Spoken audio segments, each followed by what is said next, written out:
all American preppers, just getting ready. So I'm here until people come in. The mods come in and people in general, because no one is here. So yes.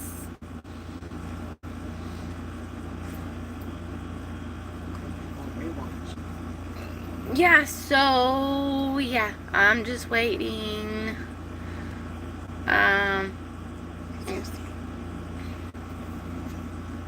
So he's been dealing with a lot with his PTSD,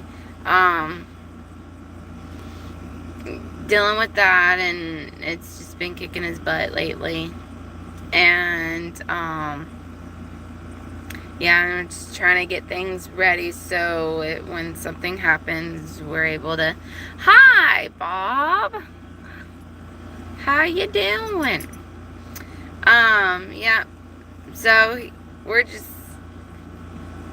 doing stuff. Hey, KP. Oh, so about the hurricane, we're doing fine though.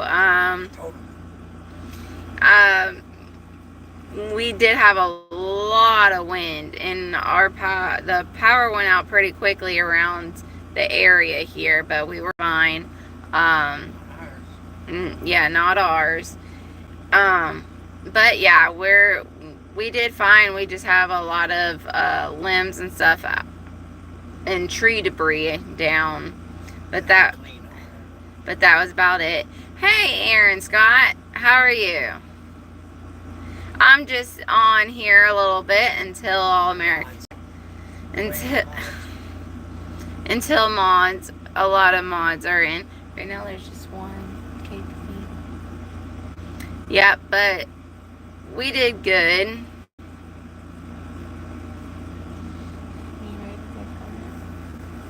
Okay. And so I am going to introduce yes,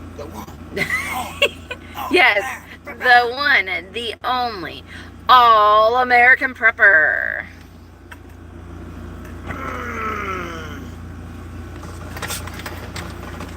And the crowd goes wild, yay! All-American prepper here. What's up, everybody? Glad I got a mod in here, because I cannot deal with no trolls today. I'm back. Check this out. Now, I guess people need to tune in to me for the weather. Because, oh, I need that light. Oh, here's, because I said, if y'all look back, I said this hurricane was going to be different from any hurricane that we've experienced. I called it. See, I grew up in Florida. I've watched these hurricanes my whole life. And given the conditions out there in the Gulf, with that hot water extra hot, and then 10 full hat time with the polars shifting, I knew this hurricane was going to be different. Unlike the newscasters started out, oh, it's just going to be a little hurricane, no big deal. And I'm like, look here, y'all can go back and watch. And I said, this hurricane going to be different. This hurricane going to be big and bad, like freaking King Kong. Yeah. I mean, dang on, they have people on top of hospital roofs because the place was getting flooded out. I mean, the freaking hurricane went all the way up. When's the last time you heard a hurricane go that far up north? You know? So I'm going to try to read the comments the best I can. You know, my PTSD got the best of me in the last couple of days, but, you know, I'm a fighter. So, I've been dealing with it. Took little Miss Prepper a couple hours to get me down from the tree, but I got thirsty. So anyway, that's what I do. When I get stressed out, I climb up a tree. And I like the bird's eye view. And you know, it's amazing how many people I've japped from trees. Little Miss Prepper's known that. Yeah. Oh yeah. Yeah. We used to live in a place that had a tree right in front of the house. I'd climb up a tree, spend a lot of time in a tree. And people come up knocking on the door, talking shit. And then I'd sit there and listen to them, you know, talk that shit as people do, you know. You know how people talk shit behind your back.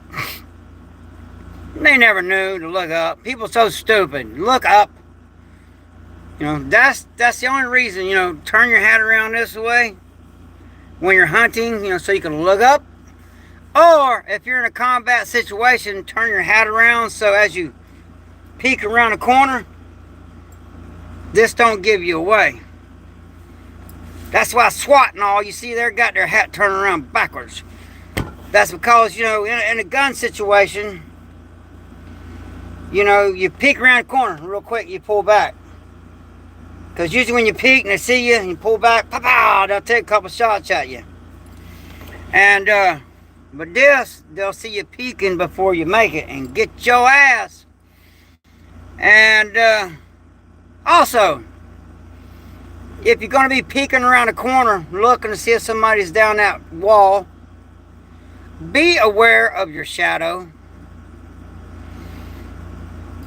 Your shadow will give you away, man. If there's a light behind you, if I'm standing in a hallway and I'm posted up and I see a shadow, I'm like, it's only a matter of time till they come around that corner. So, yeah, there's that. I know a little bit about a couple things. Yeah, thank you, mods, man. Y'all do some troll bashing. Thank you, White Rebel, Confederate Wolf. Appreciate you. I love your freaking page mark, by the way. So, I said this hurricane was going to be different. Now, it was. And, you know, don't mistake this southern drawl for ignorant. Because ignorant I am not. You would be quite surprised just how well educated I am.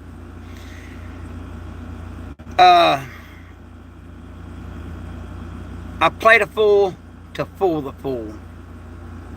So, I love it when people underestimate me. But, you know, these weathermen, you know, go to college and all that shit. While people were going to college, I was busy learning stuff. And I do got a few degrees. But I still learned more with real hands-on. You learn more hands-on. Absolutely, White Rebel, Confederate Wolf. I agree with you. So, yeah, man, it's downhill from now on. Where our country is in big trouble. And, you know, I use my PTSD as a strength. Now, it may take me out one day, such as, you know, instead of running 7 miles. Because, see, I run 7 miles every morning with a ruck pack on my back. Well, now, this morning, I doubled the weight. And I ran 14 miles. And literally, I freaking fell out in the yard. Little Miss Prepper thought I was dead. Because he was like, oh, you're turning blue. And I'm like, give me a minute. I'm just lack of oxygen. Because that's a long ways to run for an old guy like me. And I don't jog, I run. But I run, man. You know, it blows off some steam. Keeps me in combat condition. So, there's that. I know a lot of people my age that they couldn't run a quarter mile. Hell, I know people in their 20s that couldn't run a quarter mile. And I'm not talking about no little jogging, like a little princess. I'm talking about run. Because in a combat situation, which a lot of us are going to be in very soon, you run, you find you some good cover. Because remember, there's a difference between concealment and cover. Alright? So you find your good cover, and then you duck behind the cover and catch your breath and just wait on who's chasing you. Because if you run and just get concealment, which concealment, you know, which means you're hitting, you're They can't see you, but it's not going to stop incoming. Well, you get a guy like me chasing you. Anytime I come up on a spot that, well, they know I'm here because I'm chasing them. So if they know I'm there and they know I'm chasing them, any good concealment spot, I'm going to put a couple rounds in there. And in combat as a contractor, you would be surprised how many concealment spots where I put just pop up a couple rounds and somebody come falling out of there. Because they're like, oh, I'm hidden, they can't see me. Well, I don't got to see you, man. If it's a good hiding spot, someone's probably there. So in a combat situation, and they know where you are, you know, your position has been compromised, well then, that's when, you know, gloves are off, and any good hiding spot, you just put a couple in there. And if you hear somebody holler or come rolling out of there, well, you got that ass. And it ain't gonna matter, you know, cause this thing don't ring. I think it will be better once I go back to making content. Yeah, Devil Dwayne, make some content, bro. That way I can check it out, man. I'm a freaking lone wolf out here, man. And let me know when you're dropping a video, man, and I'll watch it. Oh, hey, yeah, Pop. He's as ornery as ever. Pop is as ornery as ever. Hey, IFB. So, I'm sorry if I don't get to your comments as best I can, but, that's why I got my mods in here, man. I got freaking mods that should have a big ass on their fucking shirt because they're super mods. But, if you, someone they know you're pursuing them, and you're not an idiot, so you have plenty of magazines on you, put a couple in every good hiding spot. You'll be surprised what'll come falling out of there. Also, if you're getting pursued, cardio's king. And don't hide in an obvious hiding spot. Because any trained professional or any good hunter will be like, damn, I would hide in there and put a couple in there just to see if somebody's in there. That's when, you know, like on patrol, if it's a wooded area, I want a well-trained, which is usually me taking point. I'd rather take point because I've had the guys that took point that were literally standing on top of a bunker. I'm like, look, bro, you could have got us all killed. So I just take point. And that shotty is real good for a bushy area, you know. If it's not in a desert, if it's like in America, you know, in a bushy area, the shotty rules, man. And always remember, though, with that shotty, it's a limited amount that it can put down range. So it don't matter if it's one shot or two, you always constantly feed it. You constantly feed that shotty. Always keep it topped off, because you only got a limited amount that it'll hold in there. Unlike most other seed dispensers, it'll hold 30 or more. And don't try to be like special ops and just carry 3 mags. That's stupid. You want to carry as many mags. You want to look like the retard that's got freaking mags everywhere you can put them. Because I promise you, in a good firefight, most of your buddies are going to run out of it. They're going to be screaming, mag, mag, they need a mag. Because they're going to be panic firing, shooting at every freaking thing. And everybody runs out. But somebody like me, you know, now, right now in a civilian world, I don't got no guns. No, No mags, no nothing. But when the shit hits the fan,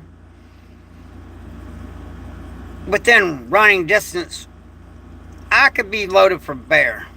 And I know a lot of people. So, there's that.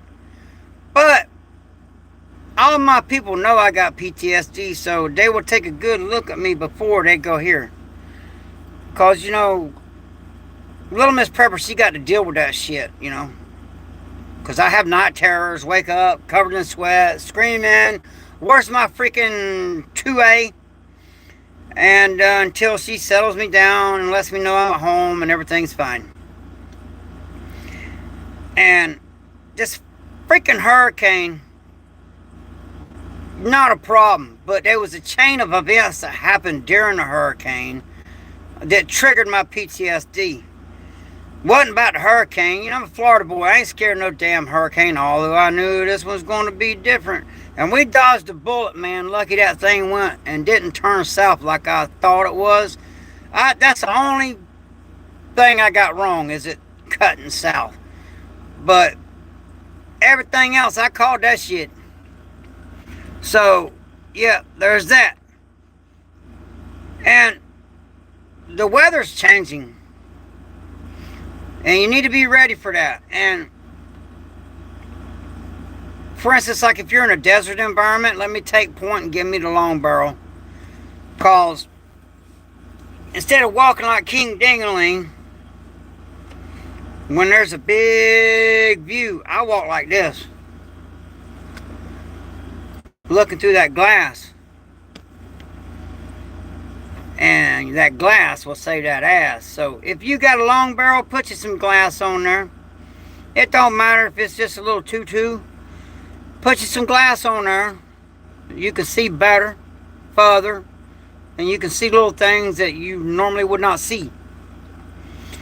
And regardless of what environment you're in, your clothes is your first defense against the environment.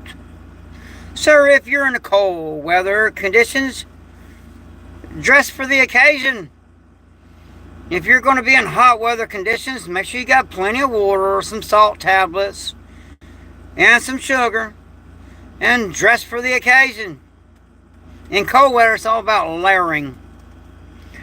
And this new high-tech clothes, man, what? This Gore-Tex and stuff, what? I wish we had that shit back in the day. Yeah, I'm that old. But, makes soldiering a lot easier. But I will tell you, being an old guy, and all, and pretty much anti-technology, I effing hate these damn drones. I hate them.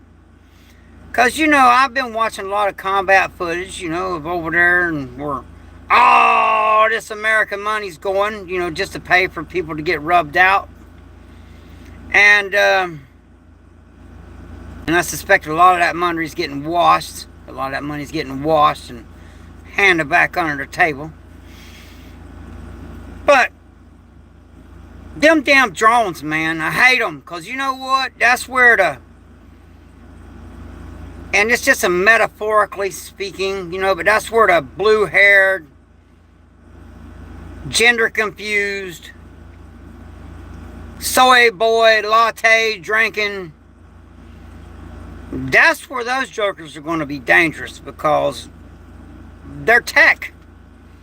And don't underestimate some soy boy, latte, gender-confused, weirdo, mentally ill person that don't even know what they are, when it's really easy to know what you are. You just get your hand, and then you reach down there, and then whatever you got, that's what you are. So I just solved the whole gender confusion thing. I'm a freaking genius, man. What can I say? All you gotta do, if you're confused about what gender you are, you get your hand, you stick it down there, and then what you got down there, that's what you are. Because I got news for a lot of people. And I don't give a shit who I butt hurt. because I'm in rare form, because I'm still on that PTSD. It's kind of like a high, you know. And I try to run myself to death, but that didn't work. Just made me stronger. Oh, shit, am I sore? Little Miss Pear been hearing me whining about that. She over there laughing. Have been whining about me being sore as shit? Yes.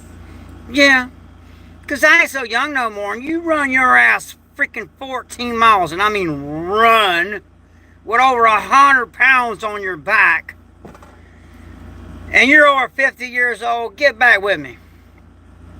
So, but I can solve a lot of problems, you know. For anybody's gender confused, grab your hand, stick it down your pants, and what you got is what you got. And for some people, if it smells fishy, well, then you're a female. Anyway, you a dirty girl. But just go stick a feather up your ass does not make you a chicken. So yeah, there's that. You see, I got 0 F's given right now. Ha ha! 0 F's given! Yeah, we're getting old. So, yeah, I'm blunt force trauma, man. But look, I tell you what, I'm a tactical athlete. I don't train to be pretty, because I tell you what, this is the only drug I do is caffeine. Because I got a motto. Stay caffeinated, hydrated, and motivated. And I'm lazy by nature, but you get a bunch of caffeine in me and oh shit. Little Miss Pepper can testify. Good God, cut his ass off. You know where I work at? I'm going freaking nuts because I'm ready to get back to work, but for the people that's regular in here, my dad's dying of the Agent Orange, so I gotta take care of him, which I don't have to, but a real man takes care of his parents, regardless of how mean they are or whatever they did. He takes care of them. And my dad is a mean rattlesnake, boy. Good God. But you know what? I'm going to take care of him to his last breath, whether he likes it or not. So, there's that. I always figured I'd go out in combat, but it ain't over yet. And I do got a soon-to-be ex-son-in-law. I know he's watching this shit. Anytime, boy. So, there's that. Nevertheless, it is what it is, right? So now's the time to be prepping. Get ready for the fight. Get ready for the fight. Because there's a fight coming. And it's just going to be like that hurricane. It ain't going to stop for nothing. There's a fight coming our way. Americans, patriots. There's a fight coming our way. And it ain't stopping for nothing. And towards the middle and towards the end of the fight, it's going to be a sheer fight for survival. We are literally going to be fighting over stuff that people throw away now. So, discipline yourself now. Learn how to make things last. Learn, don't throw away food that you can recook and make into something else. Don't waste nothing. Because I swear, the moment I throw something away would be the moment I need it. And I used to get on to my dad for freaking being a dang old hoarder, but all the shit he's got piled up, we always end up using it. So, yep, there's that. These old Kaisers know what they're talking about. So when you come across some old Kaisers got all kind of shit piled up, and it's like, don't throw my shit away. You know, if you look through it, there's a lot of that stuff you can be used, you know. I didn't have to buy nothing for my rain catchment system, but I got one hell of a rain catchment system out here. And when I do got to evacuate this property, which could be any day now, because I live in an 8x10 shed I turned into a bunker. And My mama passed 6 months ago. I'll never be the same. Mama's boy. And now my dad's sick. Any day now. Any day now. But the family done told me, you know, when dad's gone, I got to get gone. And instead of things ending badly, I'm just going to get gone. And it's going to be hard because I've lived in this shit for 8 freaking years, man. And I spent my last penny, you know. My mom wanted to be buried. So I made sure she, you know, she got to be buried. But good God Almighty, if you want to be buried, please, for your family's sakes, go down and get burial insurance, please. That way it's not such a burden on people, you know. No, don't get me wrong now. I'll tell you what. I wouldn't do it any other way. My mama raised me, and I'm telling you, I've been batshit crazy from the day I was born. And so she really put up with a lot of shit. And honestly, she deserved a pyramid putting up with my crap. Because I was a handful. But I ain't never been right in the head. At least that's what I'm told. I don't know, baby. Do you hear? See my wife, for instance. How many times have you heard people say that shit? Let them hear it. Sound off like you got a pair. Come on, let's get some gender confusion here. Sound off like you got a pair. I hear that tons of times that you just ain't right.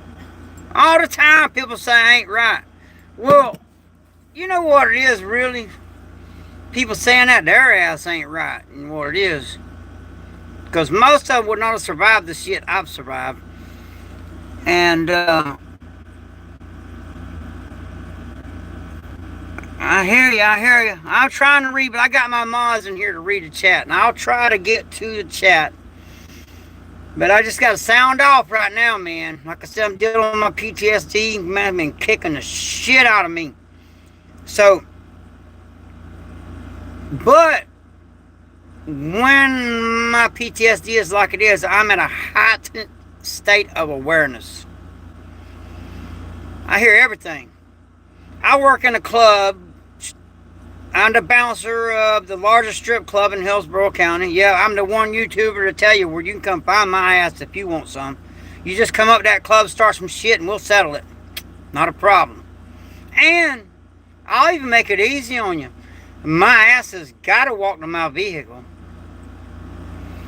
So I will be coming out there. I don't live there. So, yeah, you want to be a little bitch, you can just hide in the bushes and wait for me walking my vehicle and get me in. I ain't scared. I'm the one person that's looking forward to it. Maybe one day I will meet someone man enough to take me. I ain't met him yet, though, and I got a lot of bones I'll be sitting on. If you know what I mean.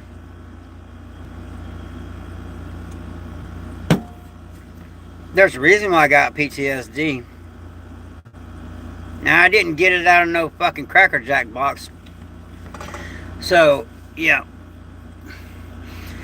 So, yeah, you're going to get the real me. That's the thing about this channel right here. For one, when you join the channel, you are joining a family. Because we're a family on this channel. And two, I'm not going to lie to you. I don't give a shit whose feelings I hurt. I'm just going to be straight up. It is what it is. And, you know, don't get me wrong now. I'm a very tolerant person. You know, if you're a guy that likes to wear dresses, I don't care. We can be friends. I mean, really, Miss Pepper, do I discriminate against anybody for any reason? No, you don't. No, I don't. So, if you're a guy that wants to dress up like a woman, I don't care. You can sit down right next to me and we can talk and have a good time. I don't care. I don't judge nobody. So, if you are gender confused, don't think that all America Prepper don't like you, because that's wrong. No, I don't. It's, you know, I do think it may be some sort of mental illness, but I got PTSD. Last I checked, that was a mental illness. So, I don't judge nobody, man. You want to dress, I know, it's funny too, most guys I see in the dress, they look like truckers. Can't unsee that. But I find it entertaining. I find, some of the most coolest people to hang around with are confused people. Really. And that's facts, man. So if you want to wear a dress, we can hang out. You want to wear lipstick, we can hang out, but don't be trying to kiss me. I ain't down with that. And I'll tell you something else, too. And my mods know this. Don't try no racist shit on this channel, because I ain't down with that. I don't judge nobody. And nobody can help it. I can't help it I was born white, okay? I can't, I'm just glad that I was born in America. It's like I was telling my wife, because we was watching, and she seen some people, in a third world conditions. And I looked over at her and I said, ain't you glad your ass was born in America instead of over there? Yeah. So, your worstest day in America as far as material-wise, in a lot of third world countries would be their best day. That's why, a lot of people, they're like, I couldn't live in no fucking 8x10 shit. Man, I know people in third world countries that would end your ass to have what I got. So, I'm good, man. Now look here, I got a bed.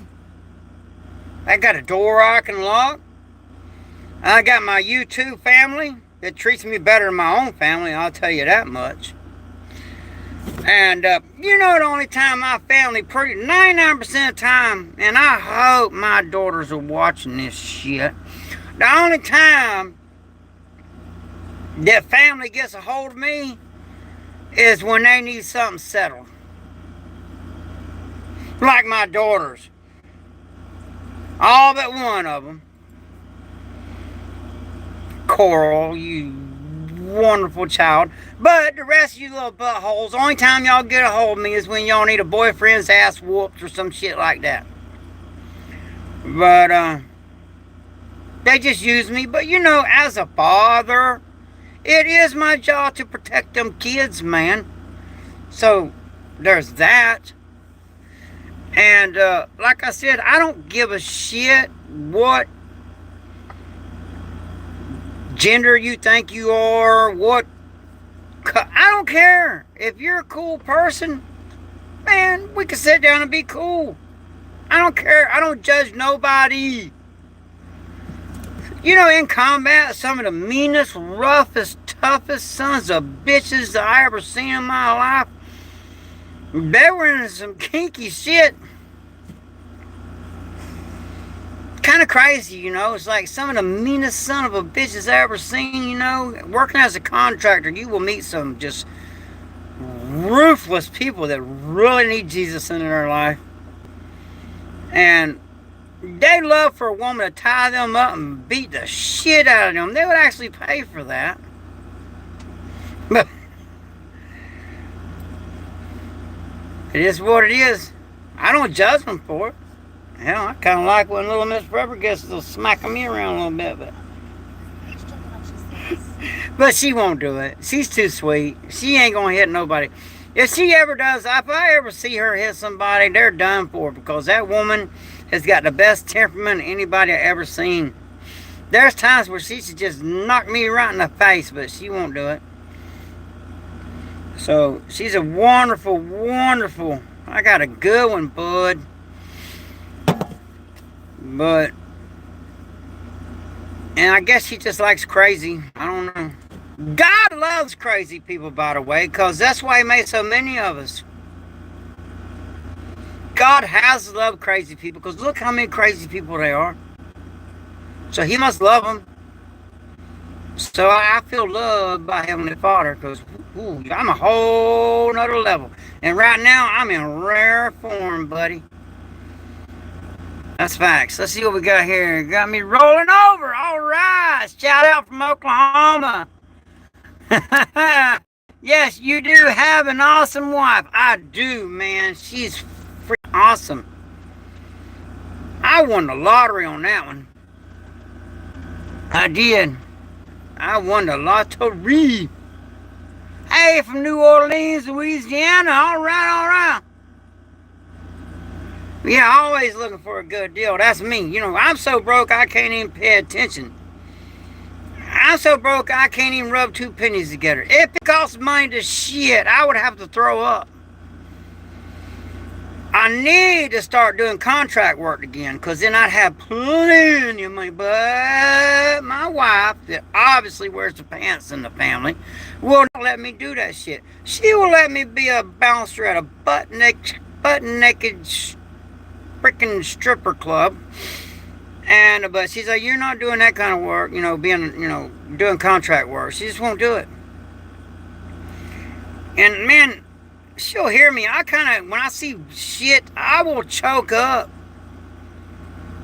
Like earlier, you know, I don't lie. So I'll tell you, man, I had a tear running down my face because I was watching an awesome freaking gun battle. And man, I wanted me some action so bad, I had a fucking tear running down my face. Is that a true story, sound off? Yes, it is true. True. She see a tear running down my face because, man, I wanted to get some. And I really do want to die that way, by the way. I want to go out like that.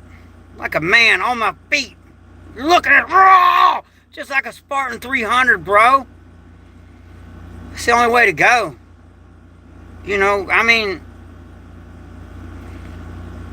I'm getting old. Weird shit starting to hurt. I don't like it. That's why I tell people right where I work, come on, come get some. And anybody in here got some balls, man, I'll case fight your ass. Not a problem. Yeah, at my age, I still climb. My coach gives me shit. He told me over 20 years, because my fight name is Boca. He's like, Boca, your ass should retire over 20 years ago. And he said that 10 years ago, so 30 years ago. And he's like, your ass is the only person I know going to be walking up to the cage with a walker to get in there and fight. And the funny thing about it is, my coach, he has no sense of humor at all. And he was being serious. Because, you know, MMA fighting, it is tearing my shit up now. I'm telling you what, my body's all tore up. But I just keep pushing forward, man. Just marching forward. That's how I win my fights, man. I just keep swinging for the freaking ropes, man. And, you know, I can get my ass kicked. No big deal.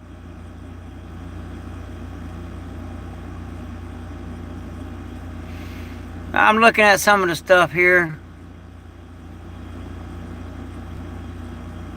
Yeah, I was. He's talking about me. Pole dancing the other night. Baby, I told you I was taking my money maker the other night. Oh my goodness. Hell yeah. Look here. I learned something from watching them strippers, alright. I will shake my money maker for that dollar. You can believe that shit. There is no shame in my game at all. I was like, for a $500 super chat, I had a bikini, my wife's bikini. I was like, for a $500 super chat, I'll put that freaking bikini on. And I was not kidding. Matter of fact, I'll do that shit right. $500 super chat. I had to tie her down. She won't let me do it, but I'll do it anyhow. She can't whoop me. For $500, shit. Don't think I won't put that bikini on. Boy, y'all be, some of you guys might lose control because I'm a sexy beast, but it is what it is, right? Don't judge me. I don't be judging them girls. And I go to war for them girls, man. I treat them like they were my children. Devil Thing Prep said, please don't. Please don't. Well, you better hope somebody don't super chat me $500 and dare me to do it. Because just like Moose Man said, you don't dare, man, from Polk County. You don't do it. There is no shame in our game, buddy. None. And as broke as I am, $20 is $20. Heard you heard that, right? But no, it takes 5 bills to get me to put that on, but I don't know. Don't be sending me no love letters after you see me dressed up that way. Not unless there's some money in there. Like I said, man, you know, I hang around them strippers, man. I be learning shit. Some of them girls, man, they know how to make that money, boy. What? But, you know, I ain't worked in 4 months. I'm about to freaking lose my mind because I got to care of my dad. The Agent Orange is just killing him. And a real man takes care of his parents. But I cannot leave this property at all. Like, y'all seen them Bass Pro Shop videos that got, man, them were for 3 years ago. There was just something on my phone, and little Miss Prepper, she's like, damn, she ain't gonna be able to put no content on there for a couple days as bad as my PTSD was. So she just put them up just to have something on there. You know, but no, those were 3 years ago. But I expect it probably looks the same. And everything in there she was pointing at, that's the kind of shit you need. If you look really close at like certain things, you could tell, yeah, that was a while back.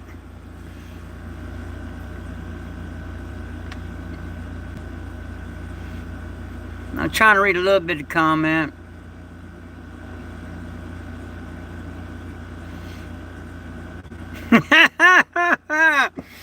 Yeah, I'm glad you feel me, brother.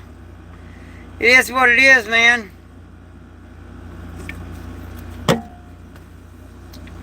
Yeah, normally for $20 I'd do that, but because everything costs so much, 5 stacks, baby.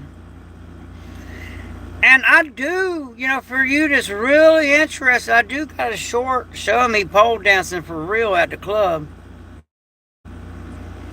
You just look at my shorts on there somewhere. It's got me on there pole dancing. And that's what I had a little extra weight on me too. I was voluptuous. But, you know, I done run all that off. Because sometimes I gotta gain weight. When I got an MMA heavyweight fight, I gotta gain weight. Because for it to be a legal sanctioned fight, I gotta be with 10 pounds of my opponent. And some of my opponents can only come down to so much weight. So I will put on weight just to meet them. Because, you know, it's a paycheck. And to get paid to gain weight, I could just look at food and gain weight at my age. But there's that. And I seem to fight better at heavyweight for some reason. I don't know why, but I do. I think it's the heavyweights a little bit slower, I think is what it is. But not quite sure. Or maybe I look at it and go, that's a big son of a bitch right there, boy. I got to go balls to the walls. I don't know. I'm not sure. I just seem to do better at heavyweight. But right now, shit, I'm down like freaking 210. That's light for me. I normally walk around between 225 and 245. But I'm down to 210 about right now because my training, I've doubled up on my training here lately. And I've been dropping weight because I've been training so hard. And I haven't had the luxury, you know. I don't buy food. I catch wild hogs or I eat or I forage or I eat what I grow in the garden. You know, I hear people going to the grocery store and they coming out going, oh my God, look at the price of these groceries. And I'm like, look, all you got to do is learn how to forage, fish, and hunt. And then you ain't got to buy groceries. You can freaking just harvest it, man. Don't cost nothing. You're like, oh, yeah, it does cost. No, it don't. Hunt with a bow. Hopefully you'll be able to get your arrow back. Make your own arrows. So if it gets lost, no big deal. And practice, practice, practice. So you drop it right there. Don't run off with your arrow in it, man. You know, that's an incompetent hunter that wounds an animal and lets it run off. That right there is just being lazy. And I'm telling you, if you're lazy, because I'm lazy by nature, you get enough caffeine in you and you'll be ready to get her done. And you know, there's the thing, once you get her done, then you can say, got her did. And with a bow, like you look at them big ass bucks, because I got video of them big old bucks I killed. I killed them on public land in the Green Swamp right here in Florida. And if you can kill a buck like that on public land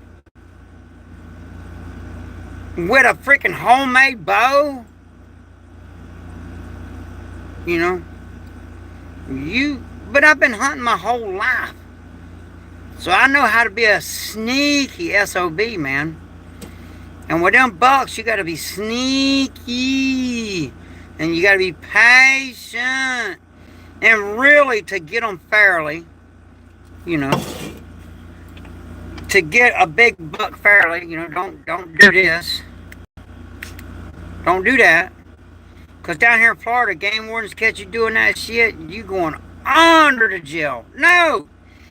You got to wait for the rut. Because bucks are just like men. When we're thinking with the wrong brain, we're easy prey. And these big ass bucks are the same way. When the rut's in, that's when I get them.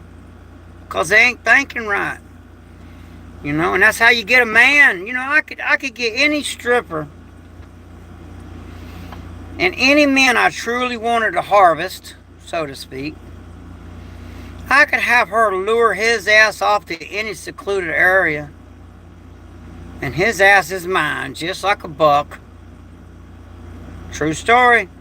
So guys, don't let these women lure your ass off into some treacherous ass situation. Because that's the way it's going to end up. That's the way it's going to end up. I'm missing some shit. Hey, Rabbit, what's up, my man? I heard you helped out somebody, man, with some solar, right? In that way? Yeah, Blackbird. Yeah, thanks for helping out Blackbird, Rabbit. I appreciate you, buddy, Rabbit Coyote. That's cool, man. That's really cool of you, dude, for helping Blackbird out. That's awesome, man. That's what we're here for, you know. I dropped this not Cha-Cha, what's up? I'm in rare form now. Cha-Cha, please forgive me now, because I'm just coming down off that PTSD, so I'm like, you know, I doubled up on my miles a day. I run 14 miles this morning and 14 miles a night with over 100 pounds on my back. Little Miss Prepper thought I was dead in the yard, you know, my second run, because I was literally blue. Sometimes I don't know, man. I'm like, you know, I'll be running so hard, my chest will start hurting and shit. And I'm like, if I die, I die. But obviously my heart's in good shape. Because running 14 miles, now my damn back is hurting. Now, Little Miss Prepper has been dealing with me whining all day because everything hurts after running like that. And she's trying to find me a pair of shoes that's better to run in because I run in boots or whatever. I used to run in flip-flops, but when I blew them flip-flops out, because you can't, you're like, why the hell would you run in flip-flops? Well, you can't choose a situation when something might happen. So what I do now is I just don't wear flip-flops. I don't wear shit that I couldn't throw down and be ready for a combat situation right then and there. For instance, Little Miss Prepper, I sleep fully dressed. Pants on, shirt on, socks. I sleep fully dressed. That way all I do is jump up, slide my feet into my boots, and I'm ready, baby. So, yeah, that's how I sleep. And you'll get used to it. You may be uncomfortable first night or two, but, you know, the more combat ready you get, the more empowering it is. Like, you best believe when I got to move from here and I'm on that freaking houseboat for the first month or so, that's going to be rough for me. I'm going to be like, what's that noise? What's that noise? What's that noise? Hell, I do that now. Yeah, you do. So, y'all pray for me, you know, once I end up but that houseboat's going to be fun. I'm looking forward to it.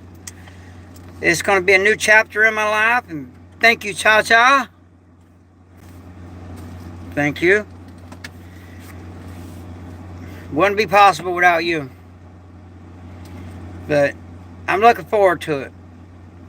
But I tell you, that's the weirdest thing that set my peak. It wasn't a hurricane. It was the effects of the hurricane. Like, the power went out from my dad. Like, my power don't go out. I got freaking solar, and I got it. I mean, dude, If my power goes out, it's because I know somebody cut a wire or something out there. And, I mean, I really got that shit. I got plexiglass over my solar panels. So that way if something falls, it's going to hit that thick-ass plexiglass. It's not going to bust my solar panels up. So if you got solar, get you some damn plexiglass and rig it to where it's over your solar panels so they don't get busted up. Yeah, man, fresh fish, daily living on a houseboat. You gotta, yeah. Yeah, I remember you. I remember you.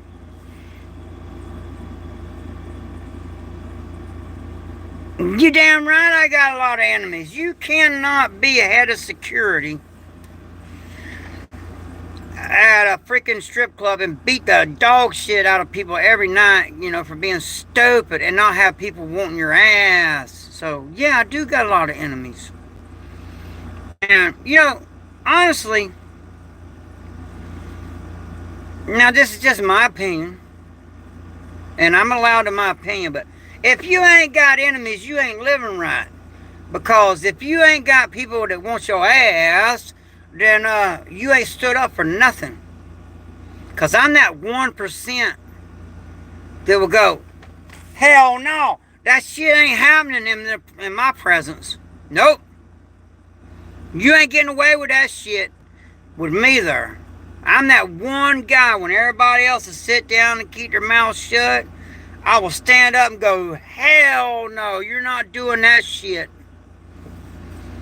And when you live that way, of course you're going to have enemies, man. Because men ain't used to men. A real man wouldn't do that shit. Like if I see someone hit a woman, that's some bitch ass move and I'm not putting up with it. I don't give a damn what she did. So, I will stand up and go, you're not doing that shit. So when you stand your ground, people tend not to like you. That is the way of the world. It is what it is. So, there's that. Okay, let's see. I'm addicted to brake fluid, but I can't stop whenever. Okay. No, I'm addicted to freaking caffeine, and I don't plan on stopping. Because that's the only thing to get me going, man. And I'm not doing no drugs. Except, well, Little Miss Prepper would be like, caffeine is a drug. But, okay. So the only drug I will do is caffeine, alright? And that's it. Nothing else. I don't even like taking freaking Tylenol, man. That shit's bad for your liver.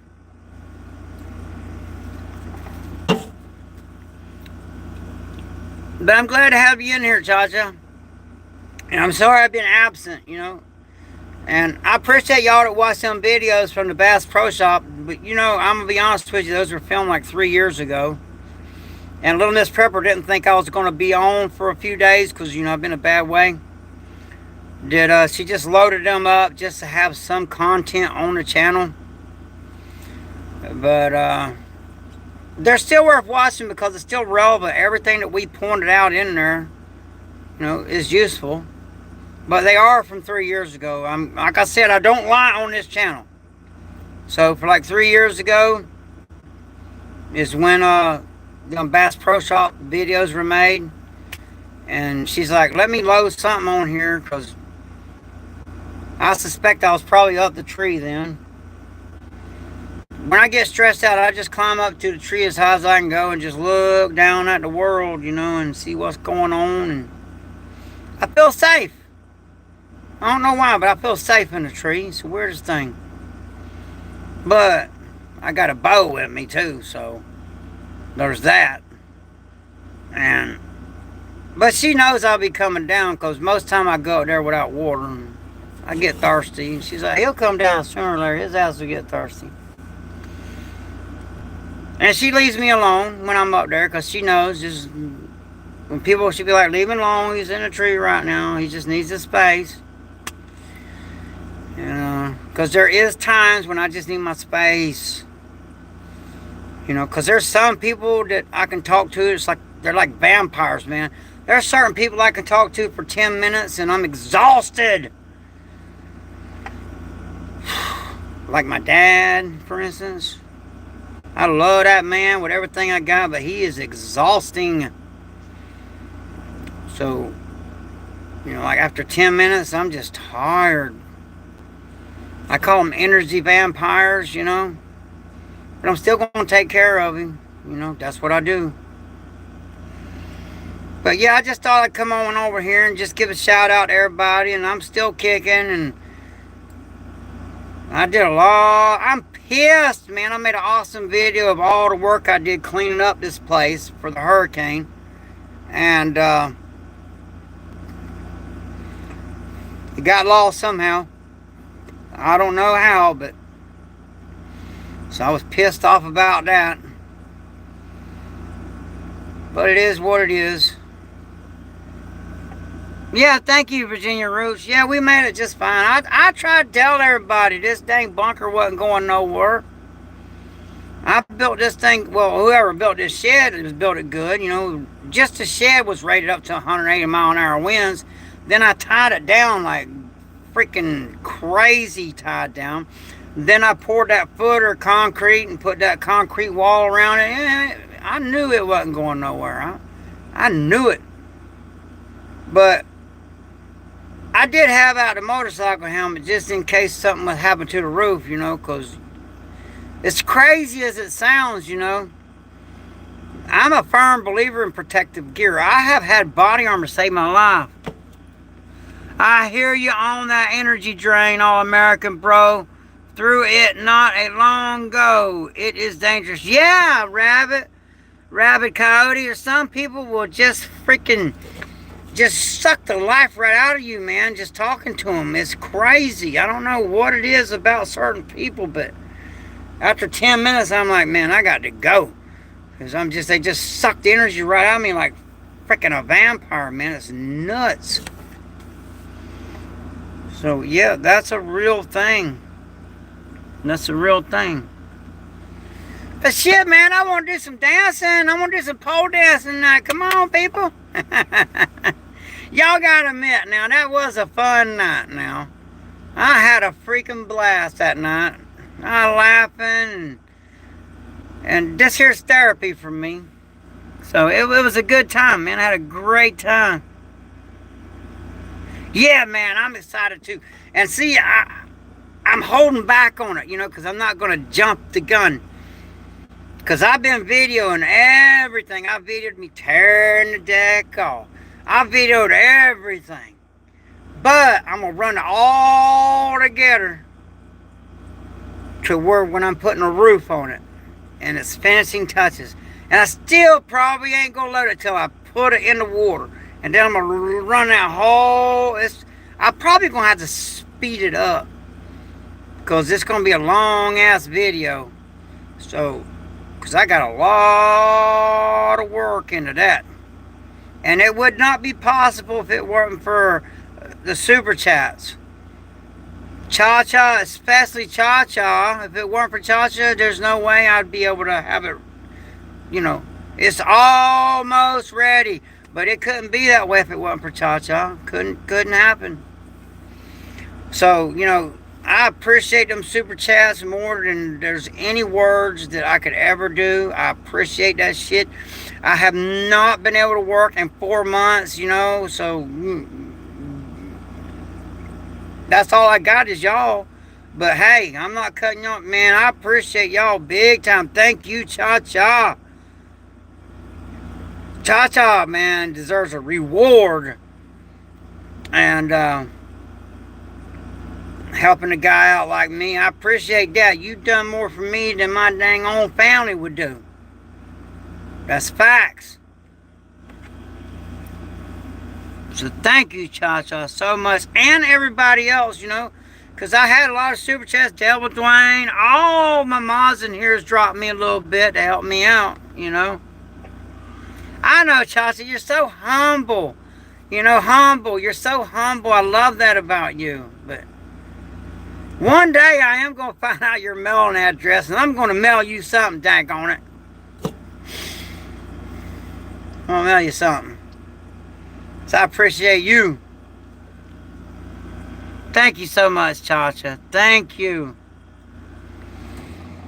You know, but hey, it ain't over yet, everybody. You know, so don't give up on the old American. You know, it ain't over yet. You know. I don't know what the hell's going on my phone. And I'm just kind of wide open tonight. You know, I tried to run it off, man. I did. I ran. I thought I was gonna die, but here I am. And I'm sure there's some people wishing I would have killed over, but I didn't. So apparently I'm in pretty good damn shape.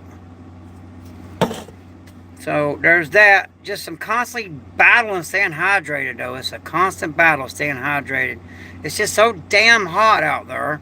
And, you know, I've been training like a savage, man, because I know there's a hell of a war coming, and I got to be ready for that shit.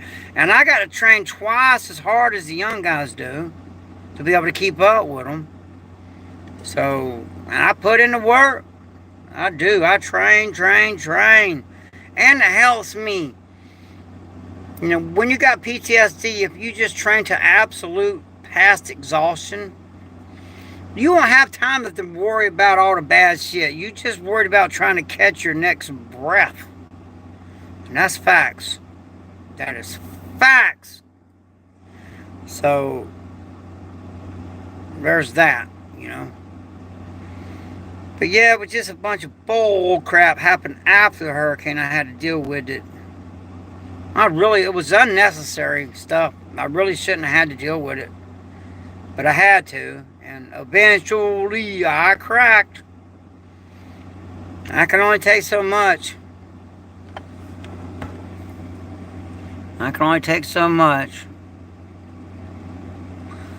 You know, that's funny. We got old Papa John asking, bro, what war is coming?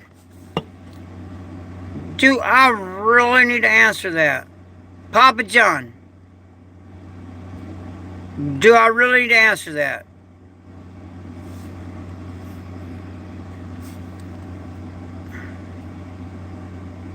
Yeah, I feel a little better. I'm feeling better. Thank you, Chacha. Yeah, I'm feeling better. I'm still dealing with it, you know. I'm dealing right now. I just got that runner's high, you know. But I'm dealing with it. I'm feeling better. You know, just knowing that I got a little bit of a future, you know, being able to, when I do got to leave here, you know, which I'm not happy about that shit at all. And part of me wants to stay and fight, but I can't do it. It would just end so badly that, no, I'm just going to get going. Thank you, Chacha. Exactly. When IFV, when are we not at war? I'll say, let's see what old Papa's got to say here. I didn't know, bro. I don't keep up with the news. I was trying to learn, wasn't trying to be. Okay, that's cool, man. Not a problem, old Papa John. Not a problem, dude. I'm asking everybody, though. Please subscribe to the channel.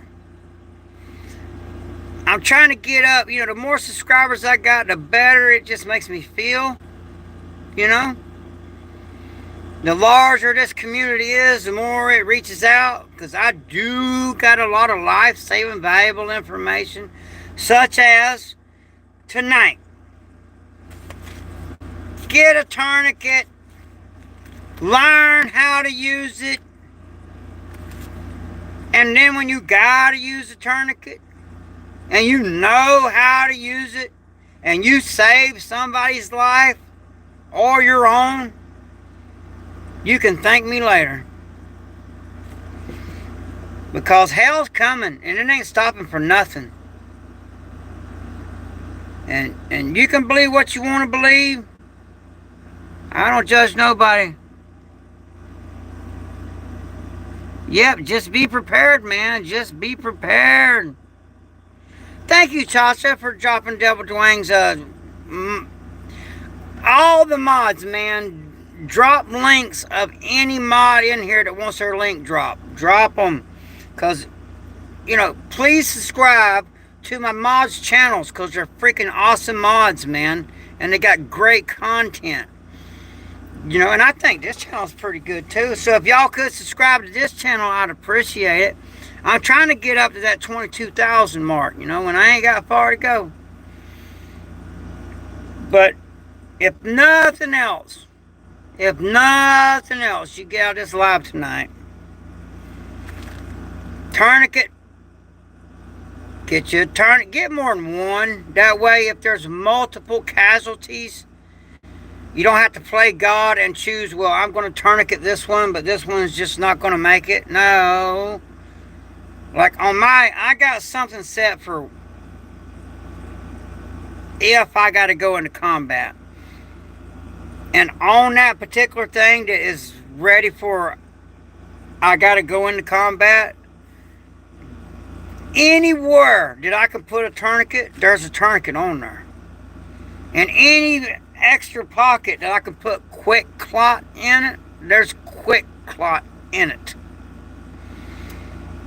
And just having a tourniquet ain't enough. You need to know how to use it.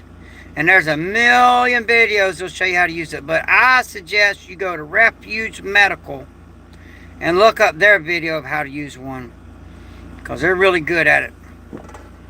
That's who taught. We literally went to their class, and I had a little, because I'm a field medic, not a doctor. I'm just trying to keep you alive till a real doctor gets there. But little Miss Prepper, she didn't know any of that. So I put her in the Refuge Medical class, I don't know, 3-4 years. It's been some while back, but she knows how to use a tourniquet. Hell, she might end up tourniqueting me. You never know. I mean, she got, when we first got together, she got shot standing next to me. True story. In her arm. That shit was meant for me, and she caught it in her arm. Her arm closest to me. So, do I have enemies? Yep. Let me see here. Once you get your tourniquet, please open it and practice hands-on application on yourself and others. Yes. Now, see, this one is still in its plastic, but I got so many. I just keep this one in its plastic. I don't know why. I just do. But I got a shitload of them. And make sure, don't get that Chinese knockoff tourniquet. It will break. Get you a cat tourniquet. And for people that saying, I don't need a tourniquet, I got a belt on. That's like saying, well, if I need a knife, I'm just going to break a window out and use that piece of glass. That's not very smart. So, in a life or death situation, that tourniquet is worth its weight in gold. And you need more than one. You at least need to have a couple in the glove box of your car or your truck. Whatever vehicle you're riding in, that's where you're most likely to end up using one. Unless you're like me, you know, just working as a bouncer. I've had a tourniquet a couple of people that got cut in the parking lot, and they would have bled out if I didn't tourniquet their ass. True story. I also carry Narcan working in that business because, you know, I've had a couple people, not ever going to say no names, but went down because they did too much fun. What they thought was fun. I call it being uncomfortable. And I'd Narcan them and saved their life. But, and I know some people that won't carry Narcan for that very reason. They'll just go, let them die. But I'm like, no, just because somebody made a mistake, I'm not going to let them die. I'm going to Narcan them. I'm going to save them. You know, sometimes people just have what they think is fun. I call it being uncomfortable. Because when I was young and dumb and stupid, I had a buddy of mine that used to carry a lot of something. And he would share it with people. And I never messed with that shit. But I would sit back and watch people. And I'd watch them go from being comfortable to being uncomfortable. So don't do that. Don't do it. Don't do it. And you're liable to do too much of something, and that'll be it for you. And this stuff, you don't know what's in that stuff. Don't do it.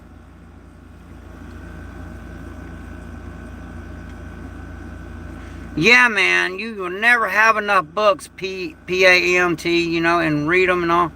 Rabbit Cody, I had Narcan on hand because have prescribed it to people who take painkillers. Yeah, and you never know, man. You know, what if some kid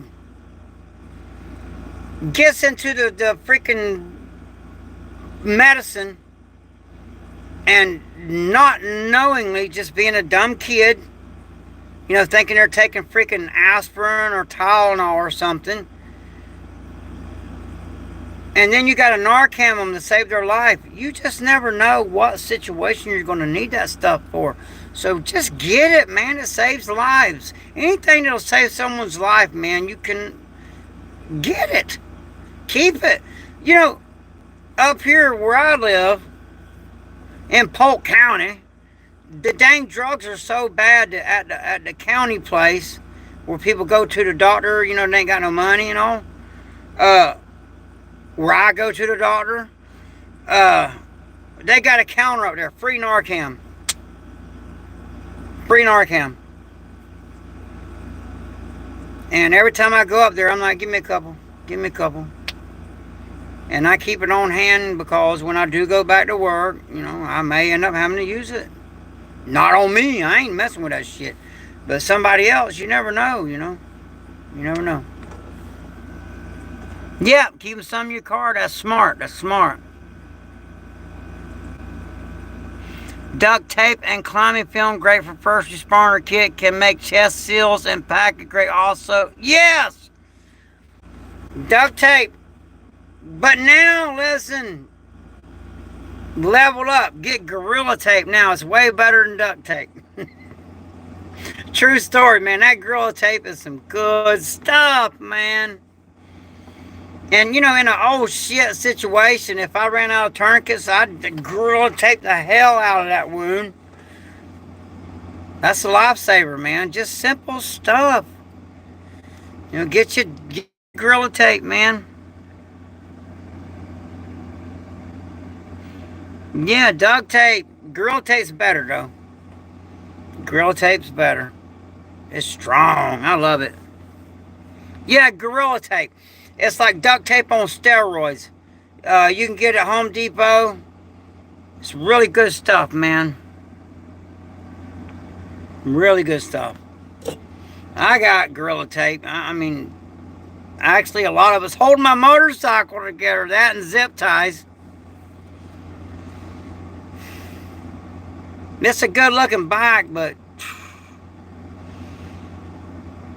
if you're going to buy your motorcycle, man, I suggest buying you a freaking, like a Honda Shadow, man. If you get a Harley, especially one that's been used, you're going to work on that thing a lot. And eventually, it's going to be held together with zip ties and duct tape. Zip ties is my best friend on my Harley. I won't ride it without zip ties. It's holding the thing together. Also, in a pinch, I got zip ties that would make a damn good tourniquet. Oh, let me see if I can get it here.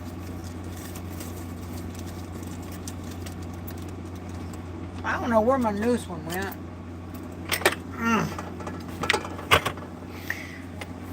But that right there, look at this damn zip tie, man. I tell you what, I could zip tie that around somebody and pull it tight as shit.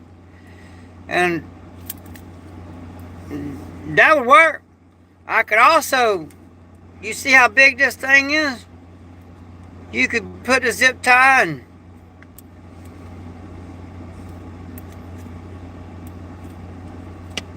let me show you here.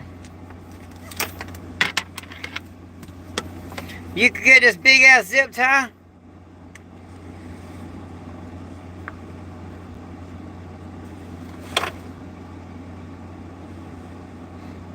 Three seconds. It's over. Now, I do not encourage violence. So, no. I hate violence. Hey, Anti-Jack. Good to have you in here. But yeah, big zip tie like this right here that holds my motorcycle together. You could walk up. Nobody would never think nothing if you're walking up to them with a zip tie. But and it's over, baby. Yep, the zip tie bandit. But you learn stuff like that in my line of work, you know. Like I can get a simple egg, and you'd be in bad shape once I weaponize that thing.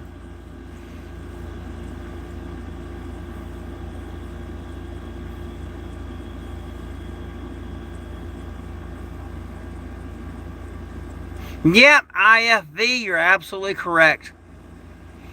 I love his comments, man, because he's like truth, logic, and common sense, man. IFV that got some good comments, man.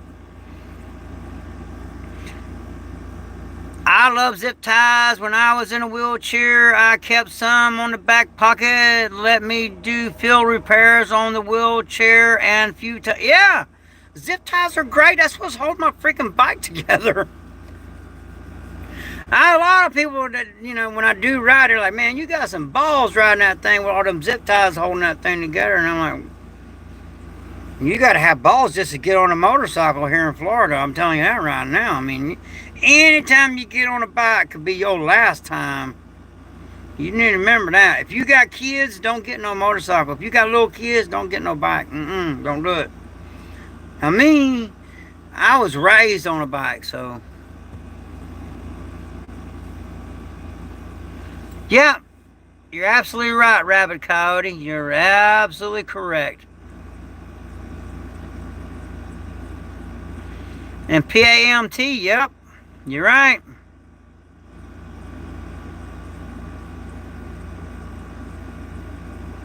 Yes, IFV, yep, that's why I love a cat tourniquet, man. This is a cat tourniquet. That's really the only kind I buy. But in a pinch, I would use freaking Gorilla Tape, duct tape, zip tie, whatever. But you're not going to catch me without a tourniquet, man. I always got tourniquets on me. Even when I go for my run, I carry a freaking tourniquet on me.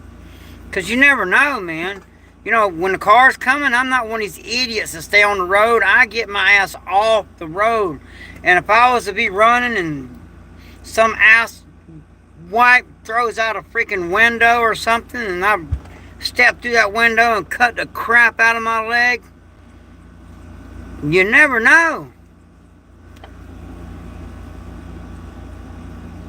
Yeah, man, motorcycles are, you don't ride a bike if you got little kids you're responsible for.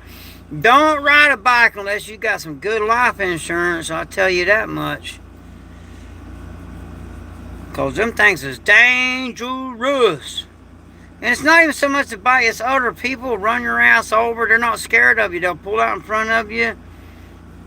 They're just dangerous, man. I've been riding my whole life, and you can bet your ass I've been on that road sliding down the road, and it hurts.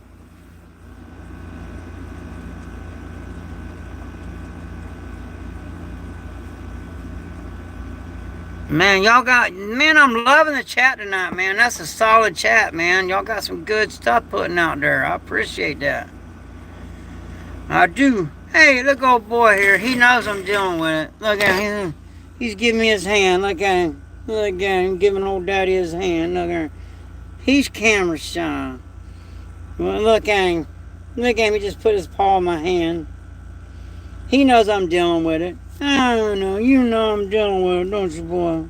Daddy dealing with that PTSD tonight, boy. There won't be no sleep for me. But thank God I got my community on here. I love you. I love you people, man. I do. And so does he. He loves you people. You know what? I had a couple people super chat me and have me get old boy some beef jerky. And I promise you, people that super chat me and tell me to use it for a specific reason, I do. And I have somebody super chat me and say, get that dog some beef jerky. And guess what? He got some beef jerky. And when you got PTSD, man, a dog can be your best friend. Look at this shit. He knows. Look, see how he's all curled up, and he knows when I'm. They know a dog. They got a sense about them that people can't sense, and like he can just feel like the negative energy flowing or whatever, and he's like, Dad, you're gonna be okay, man. You're gonna be all right. You gotta be all right, cause without you, I ain't gonna make it, buddy. See, a dog's smart enough to know that. He knows, he's got to be fed and taken care of. That's why they got to take care of his owner. True story. And then they got old hog dog down there. He don't give a damn about nothing but catching hogs. He just likes to feed me hogs. He's kind of mad too, because he knows these hogs, after everything's settled down, now the hogs are back. And he can smell them from all the way in here, and he's not happy. Oh, Cha-Cha! Look, beef jerky? Oh, okay. I promise you. I promise you that's going to beef jerky for the dog. Thank you so much, Cha-Cha. Baby. She's sleeping. That girl can sleep through a hurricane living with me. Thank you so much, Cha-Cha. You get some beef jerky, boy. You gonna get some beef jerky. Thank you. Thank you so much. And, I'm one of the few men. I'm a man of my word. So, I'm going to make a video of me feeding him that beef jerky. So thank you, Cha-Cha. Thank you so much. That means a world to me. And, oh boy, he keeps me, both of them, they know when I'm dealing with it, but he's super, super sensitive to my PTSD. And he'll just, like right now, look at this mess. Look at him. He just laid up right there all up on top of my feet and everything. But Cha-Cha just got you some beef jerky, boy. Yeah, she did. Cha-Cha got you some beef jerky, buddy. Thank you so much, Cha-Cha. Thank you so much. Cha-Cha is a freaking superhero, man. What? Y'all need to take notes from Cha-Cha now. Your dog's gonna do jerky boy calls. Yeah. But I promise I will. I'll get him some beef jerky. I promise. And I will video me feeding it to him too. That way you got the dang old evidence. Thank you so much. What's going on with a hurricane? I don't know. It's still wreaking havoc up north of what I heard. But I told y'all that hurricane was going to be different. And I knew it. I looked at it and I looked at, There's a lot of shit y'all don't know about me, alright? But I am an educated person. And I looked at that hurricane and I knew. I just did the math. Look at that hurricane. Look at that water. Look how hot it is. You just put all these factors together and the pole shift and... Yep, I knew it. I was the only one that called that. Hey, X is in the house. What's up? But thank you so much, Cha-Cha. I really do appreciate... Oh, boy's going to appreciate you. So thank you. I really do appreciate y'all helping me out. I don't have the words, man. There is no words to say how much I appreciate it. And like I said, when this poor ace, that heat stroke in Afghanistan, I get so aggravated, man, for a specific reason, it will go for that. So that's going to get old boy. He's going to have to share it with my hog dog, though. I ain't going to lie now. I'm going to have to share it with old hog dog over there. But he's going to get most of it, though, because he's a lot bigger than the hog dog. No. But, just contractor. Just dang old contractor, man. And now just a bouncer just taking care of his dad, just dying at Agent Orange. He really got killed in Vietnam and didn't even know it.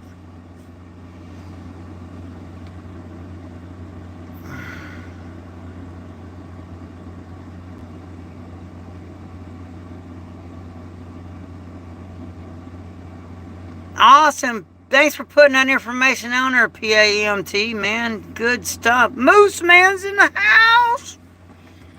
I got all the good mods in here, man. I got my troll whackers. So yeah, everybody, man, get you a tourniquet. It can save lives. I know I'm kind of loud. Well, when I ain't all loud, right? But if nothing else, man, get your tourniquets. And when there's hurricanes coming through, heed my warnings when I tell you that shit's going to be a monster. When I tell you it's going to be a monster, it's going to be a monster. You know, it is what it is. Yeah, a lot of shit got washed away with this hurricane, man.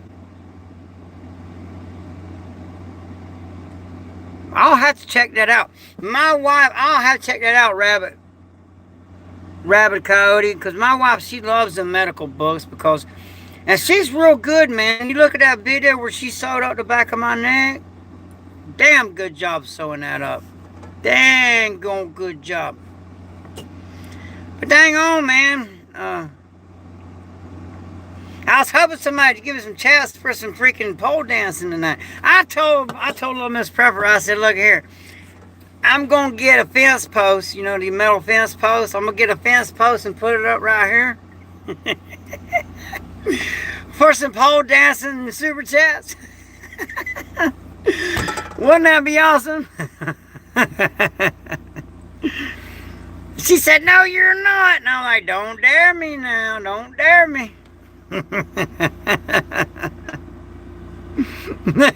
Oh, Cha-Cha. Oh, I will. You hear that, Duke? You getting some too, boy. Thank you, Cha-Cha. You're an angel. What? There's the other one. Look at him. He just, Duke. You got you some dang old beef jerky. Cha-Cha bought you some beef jerky too. Cha-Cha got you some beef jerky too. No, y'all don't start that jealous shit. Don't start it. They get a little jealous over each other, but I keep it under control. When I got these dogs, they said, oh, because they were on death row, man. They were going to put these dogs down because they were like vicious. And they said, I'm warning you, these dogs are vicious and they need to be put down. I'm like, no, you ain't neither. You give me them dogs. And they're like, oh, they can't be around other dogs. Well, they laying in this little teeny shed and they ain't fighting.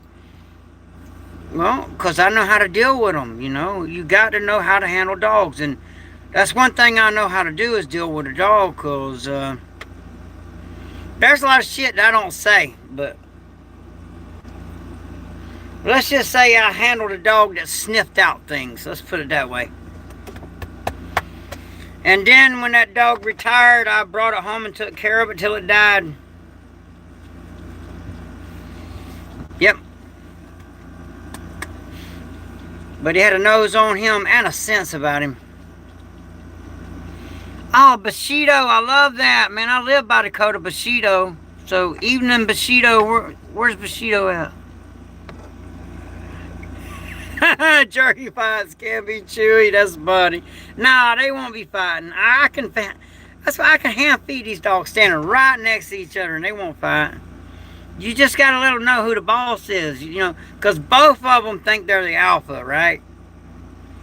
But then they know, I'm the alpha of the dogs. You gotta let them know you're the leader of the pack, and you just gotta keep them in line. But this one here, boy, he really knows when my PTSD is kicking my ass. The other one, he just wants to hog hunt, but he gonna get his beef jerky too. You gonna get your beef jerky too there, dude. Isn't that funny though? The little half shepherd, half pit. He's smaller, but man, oh man, when he grabs a hold of that hog, you wouldn't know how vicious a dog is till you see him get a hold of a hog. When a dog when this dog gets a hold of a hog, you're like, oh my Lord, have mercy. I mean, he knocks them down and just tears them to pieces. And I run over there to be merciful, because I don't believe in, nothing suffering. And I end that hog real quick with that knife. And a lot of people, they're like, oh man, look.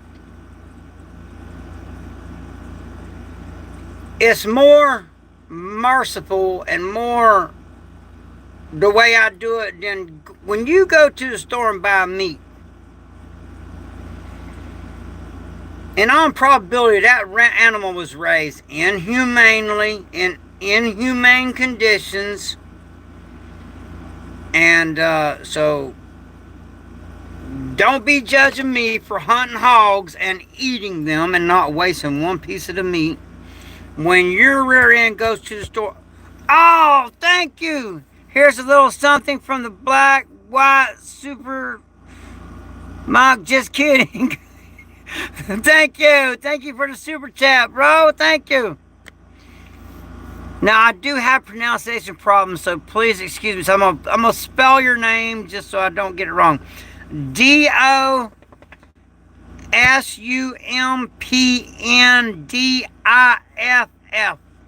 Thank you.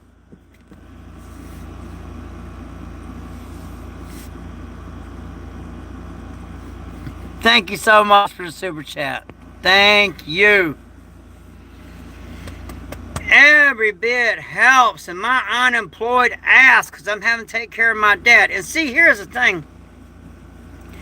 I can't get unemployment or any of that stuff because, I'm like, I got to take off work, got to take care of my dad. But I got my spot. It's held for me. Now, I hope Dad holds on as long as he can now. Don't get me wrong. Even though he is an ornery old cuss. But when his time does come, because all our times will come. And when we stand tall before the man, we will be held accountable. And I can say I was there for my mama and I was there for my daddy and I did the best I could. And Chacha ain't gonna have no problem at all. Chacha's like, I was there for everybody. Even the dogs. So Chacha definitely got it.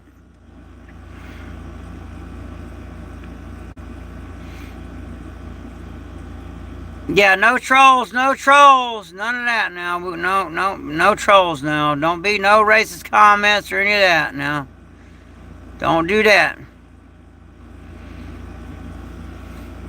Thank y'all so much for the super chats. Just easy on the. Thank you for the super chat. So I appreciate that. But yeah. Let's try to be. Let's try to be. I want this channel to be for good human beings. Good human beings. I don't care your race. I don't care your gender, or I don't care what gender you think you. I don't care. I don't care if you're straight. I don't care if you're gay. I don't care. I don't care what. I don't care. If you're a human being and you're trying to do right, that's really the only thing I care about. As long as you ain't out there hurting women or children, then I don't care. I don't care how you live your life. I don't care. It's none of my business. I don't judge nobody.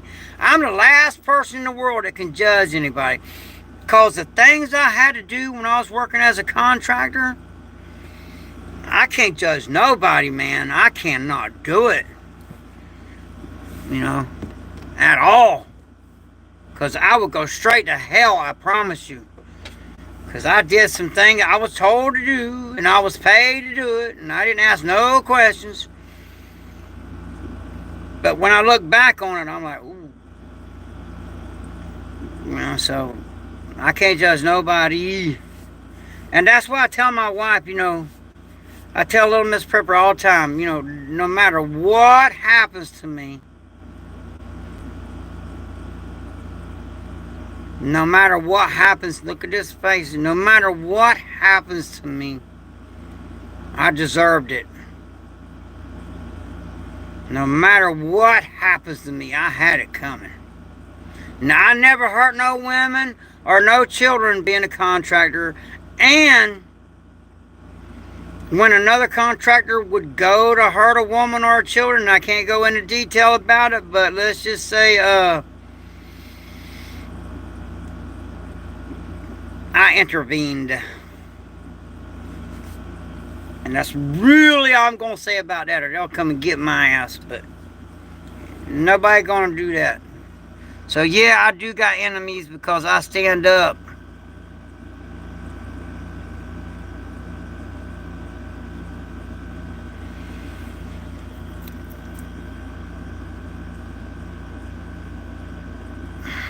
Yeah, y'all just be careful, you know, even kidding around and all, you know, just try to be careful, man, because we like to keep it clean in here.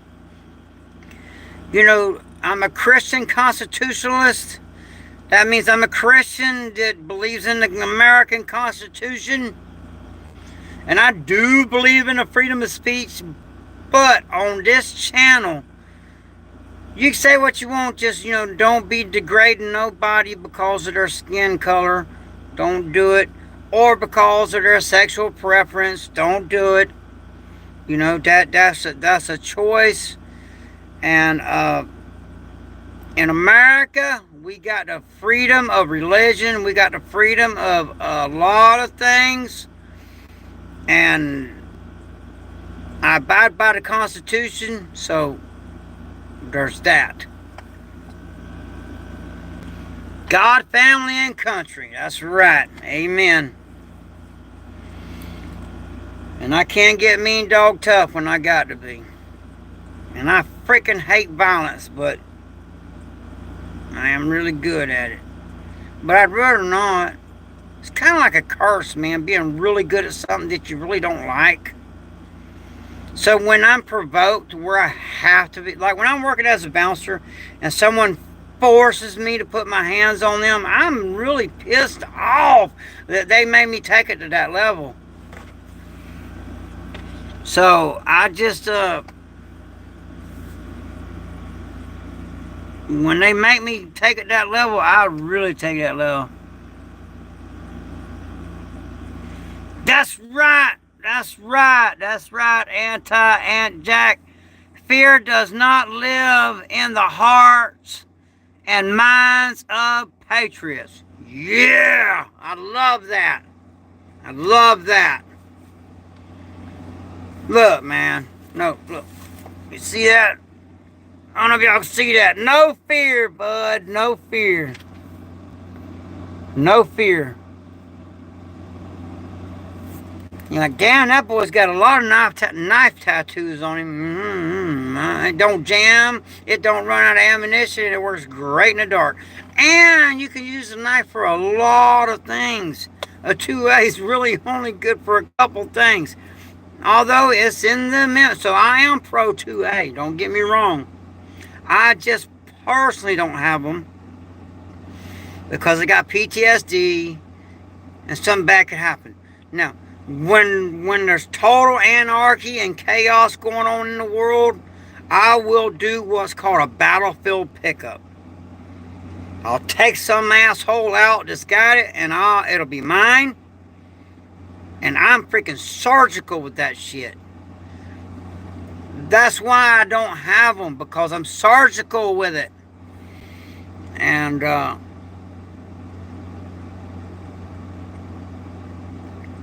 it's just too dangerous, you know, to have someone that's surgical with that tool and wake up from a night terror covered in sweat and don't know where the hell they're at. I could really do a lot of harm. So I'm just not doing it. I'm not risking it. It's not worth it, man. And do I feel, no, no, I'm good. Let somebody come here and start some shit. My neighbors will come running out and they'll get their ass. Because just because I don't have one don't mean he don't have one, he don't have one, they don't have one. I'm surrounded by rednecks that got dogs And so anything goes on out here, man, because we do down the road got a bunch of meth heads, so everybody's on alert. Got cameras everywhere, dogs everywhere. And when these dogs sound off out here, the whole neighborhood comes out and bring your ass down this road here, and you're going to have a bad day. And I'm just standing there like this right here, like, yep, what he said. So we got it locked down. Yeah. Shit, just right here, I tell you what, I can wreak havoc just with a freaking flashlight, for God's sakes. I guess, you know, if I get rowdy, then they gonna say, Polk County man using assault light to wreak havoc. Now we got to ban lights because it's an assault light. Yeah. Thank you so much, though, for super chats, for real. Thank you, Chacha, so much. I mean, I can never show as much appreciation as you deserve. So thank you. Thank you so much. And I did put my order in for that other trolling motor, by the way. So it's coming together. And I'm going to let everybody on here know I could not have that houseboat if it weren't for Chacha. Couldn't do it. So, all the other super chats, they help. There's a lot of people that help with super chats, and they all help. Every one of them help. But, yeah, I put the order in for that freaking, yep, sure did. So thank you. It would not be possible without Chacha. It would not be. No way. I would be so far behind right now that I would be, you know, I'm stressed out enough, but if it weren't for you, I would be like freaking, oh my God, what am I going to do? You know, type deal.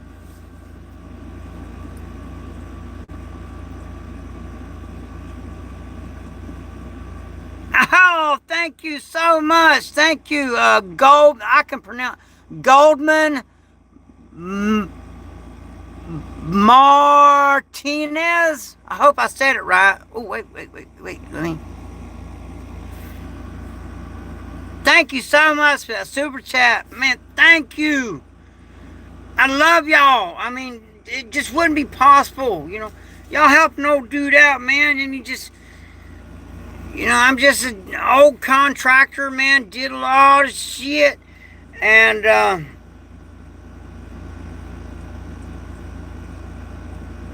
now I'm just a bouncer. You know, I work as a bouncer. Head of security. But right at this moment, I'm a caregiver taking care of my dad. And this here is the only income I got. Period.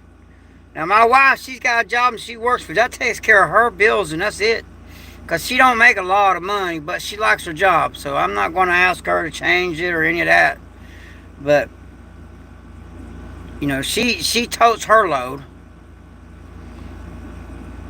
But right now, man, thank y'all so much for them super chats, man. Thank you so much. I tell you what, I just can't. I don't have the words to say how much I appreciate that. I really do. So much. But y'all need to be, you know, please be prepping. You know, just when you're at the grocery store and you buy one can of something, buy an extra can. You know, buy extra. You know, just one extra every time. You know, buy one extra. Eventually, you will have quite a bit put back. It won't take that long. But, you know, get ready for the storm that's coming, man. I mean, when I say storm, I mean war, famine. I mean, have you read Revelations in the Bible? I encourage y'all all to read Revelations in the Bible, because the Bible is 100% accurate. And that's going to happen. So please get ready for revelations. Because it's going to happen. And, you know, guys like me will do everything that we can to help y'all through that. But, you know, it'd be a big help if y'all also, you know, can help yourselves some. And I will do everything I can, man, to get an army through what's coming. Oh, shit, yeah. I'm sorry about that, Bill Walsh, but hey, man, it's all right. Do I like immigrants? What kind of question is that? Legal immigrant? Yeah. If you came here legally, yeah. Let's see. I'm not a Native American. I mean, my ancestors came over here, so duh. But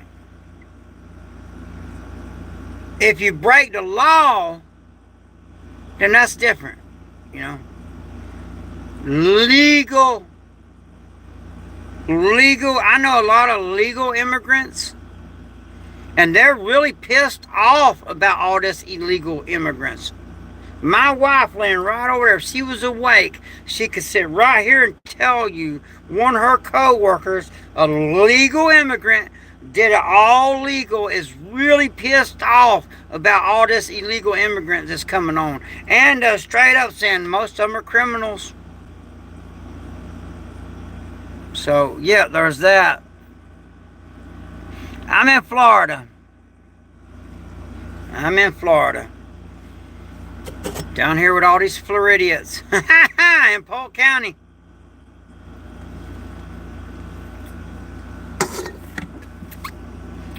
But I'm caffeinated, hydrated, motivated.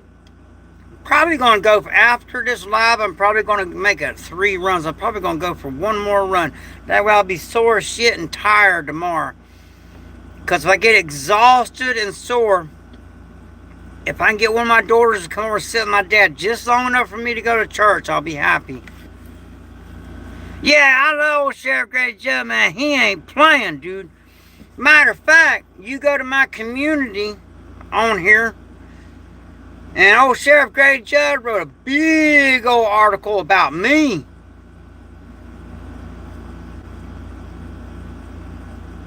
Y'all go to my community and read that article that Sheriff Grady Judd wrote about me. And he calls me the enforcer. Just read it. It's right there. And you look it up. That is from the official Polk County website. So I am the good guy.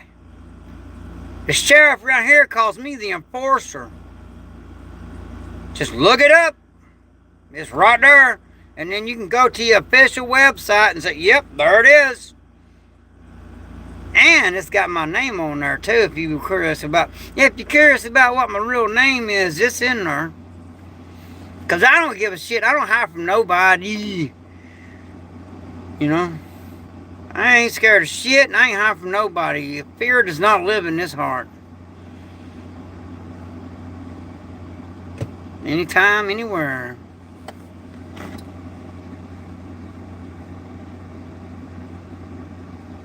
No, man, no. Polk County, you come to Polk County on vacation, leave on probation, and come back on violation. You don't want to come to Polk County and break the law. I'll tell you that. So how bad could Polk County possibly be if we got a sheriff that will nail your ass to the wall just for jaywalking? And then you got me, the enforcer, walking these streets. You try some shit in front of me and see what happens. It ain't happening. So, our sheriff encourages vigilantism. You know what he says? He says if somebody breaks in your house, you shoot them graveyard dead. Our sheriff encourages people to freaking be armed. That's facts.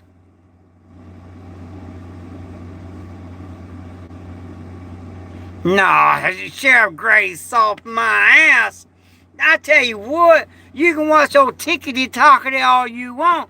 You bring your ass to Polk County, do some dumb shit, and see what happens. You'll find out about how soft his ass is. I'll tell you that shit. And now, your ass will get sent to prison for the littlest thing. They don't play. In Polk County, hell no. You don't come to Polk County and do no dumb shit, or you will end up in prison. I promise you that shit. Yeah, Moose Man knows. He's from here. Grady is not soft. He's freaking rock hard, man. I mean, like fucking chiseled out of freaking the strongest damn concrete. What? I don't know what you've been watching on no tickety-tockety, but you've been watching some stupid ass shit. Cause no, Grady Judd is hard on crime. He don't put up with that shit. Zero tolerance. Grady don't play. Yeah, Moose Man's from Polk County. He knows. You slip in and out quietly. And that's facts, Jack. You don't believe me? Ask that fool to try some stupid shit in front of me and how his ass got wrecked. And now his ass is in prison. And then Grady Judd wrote a big ass thing about it. Kind of joked about it a little bit because, you know, big old young buck thought he saw this little bit of gray right here and thought he was going to pull some shit. And he ended up getting a damn beat to within an inch of his life. And then I lost my temper and I stabbed his ass. So, yeah. And did I get in trouble? Nope. Grady Judd patted me on the back and said, that boy, you get him, boy. Don't put up with that shit. True story. True story. Old Grady don't play, buddy. No. And his deputies, no. They can be really assholes if you want to know the truth about it. But they get the job done, so whatever. Sometimes it takes an asshole to get the job done.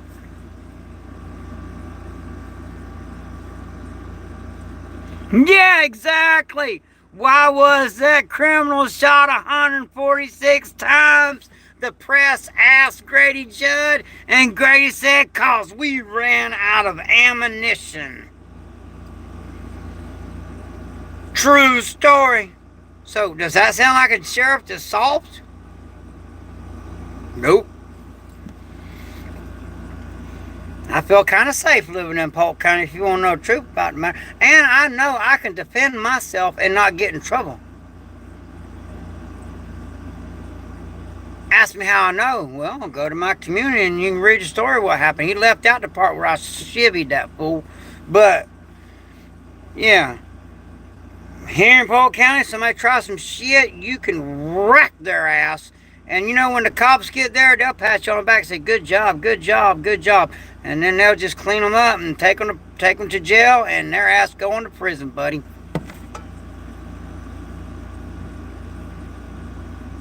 Yep, cause of death, lead poisoning. Bill, you think it's... I wish I could pronounce that word.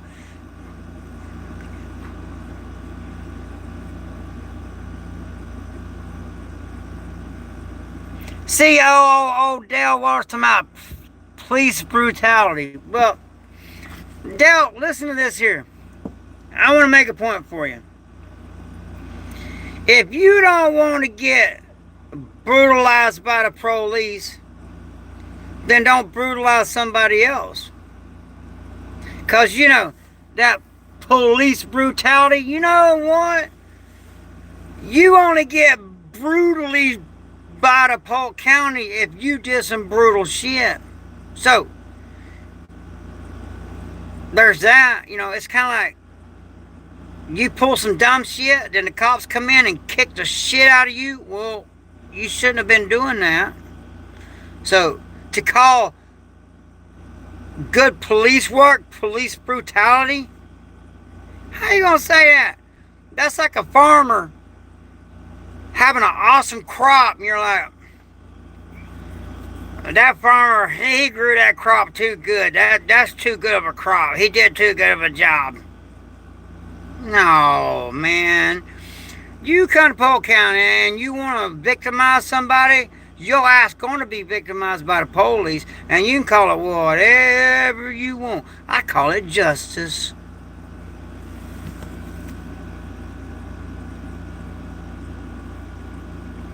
I call it justice. Yeah. Yeah, X came here. X hung out. He had no problem at all. None. And he was from New York. Not a problem at all. None. So, because he wasn't doing no stupid shit. That's why. Now, if he was doing some stupid shit, well, then you're going to get a problem. But if you, as long as you come down here and you ain't breaking the law, then you ain't going to get broke. Grumpy, good to have you. Brother Leo can go bad in a heartbeat. The levy, yeah, exactly. And Grumpy knows what Grumpy knows what he's talking about. Yep, Grady is a constitutionalist. Yes, he is. That's why I like Grady, because he's a constitutionalist. I'm a constitutionalist. That's why Grady calls me the enforcer. He literally wrote a freaking thing talking about some fool try some stupid shit and just cut. And I taxed him very heavily, by the way. I beat the brakes off his ass. And then when he got up to run off, I football tackled him and beat his ass some more. Then when he really pissed me off, I stuck his ass. And then when the police got there, that boy took his ass to jail, sent his ass to prison. And then Grady wrote a big old thing up in freaking Facebook calling me the enforcer. And it's right there in my community page. It's right there. Read them and weep.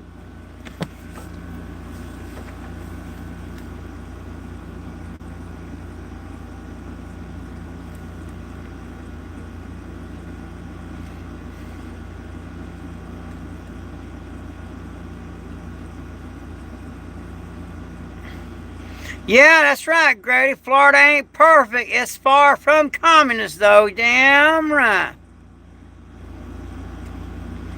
Yeah, if you don't like Polk County, just go to freaking California for vacation. And get robbed and mugged and all kind of shit, and the police don't do nothing. They're like, oh, well, you shouldn't have brought your ass here. You knew how California stand was. But you bring your ass to Polk County, you going to be safe. Unless you do some dumb shit, and then you ain't gonna be safe. Yeah, keep prepping. It's a coming. You got that right. All right. Yeah, good deal, Jeremy. Got to go to church in the morning. That's awesome. That's awesome. And everybody, please subscribe to the channel. I'm trying to get that 22,000 subscribers, man. That's just good. That's gonna make me feel really good when I get that 22,000 subs, man. And when you become a mod on here, like somebody, Grumpy, drop the link to your channel, man, so you can get subscribers. Somebody, one of my mods, drop Grumpy Acres link to their channel. So Grumpy can get subs, man, because Grumpy's got a great channel. I love Grumpy Acres channel. So one of my mods, please drop Grumpy's channel so we can get subs, man. Because I love Grumpy Acres, man. He's on point. He's solid. And he's going to say it. Yeah, there it is right there. Thank you. Thank you, Jack. Y'all subscribe to Grumpy Acres. It's a great freaking channel. Yeah, $1 shoplift in Polk County will get your ass put in jail. Yep, because they don't play. But because the guys know that, you know what the criminals do in Polk County? They go their ass to Hillsborough County and do dumb shit. They carry it over there. Then they come back and go to bed over here. And then they sleep safe because they know, oh, ain't nobody gonna break in my shit while I'm sleeping. But yeah, literally the criminals that live in Polk County, they go to the other counties to break the law. Not a problem, man. Not a problem, man. Grumpy, I know, man. But hey, subs. We all need subs, man. Yeah. You got a great channel, man. If people are not subscribed to your channel, they're missing out. You know, all my mods has got great channels. So if you're not subscribed to my mods channels, you're missing out. They got great channels, man. That's facts. Grumpy Acres got a great channel. And then on Mondays and Thursday nights, my wife, with Grumpy Acres' wife, does a Ladies Night Live, where it's ladies only panel. And they talk about some real good stuff. And you can learn a lot. I learn a lot just by listening to them.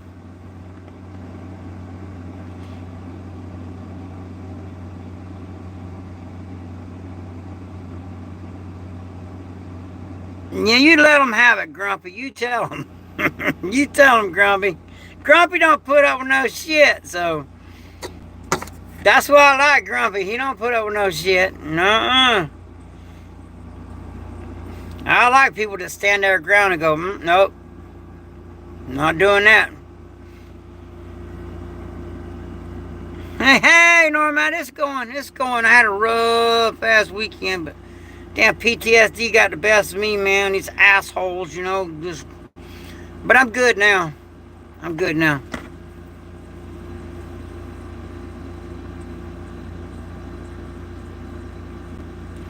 Yeah, X, man, I'll be glad when you come back down, bro.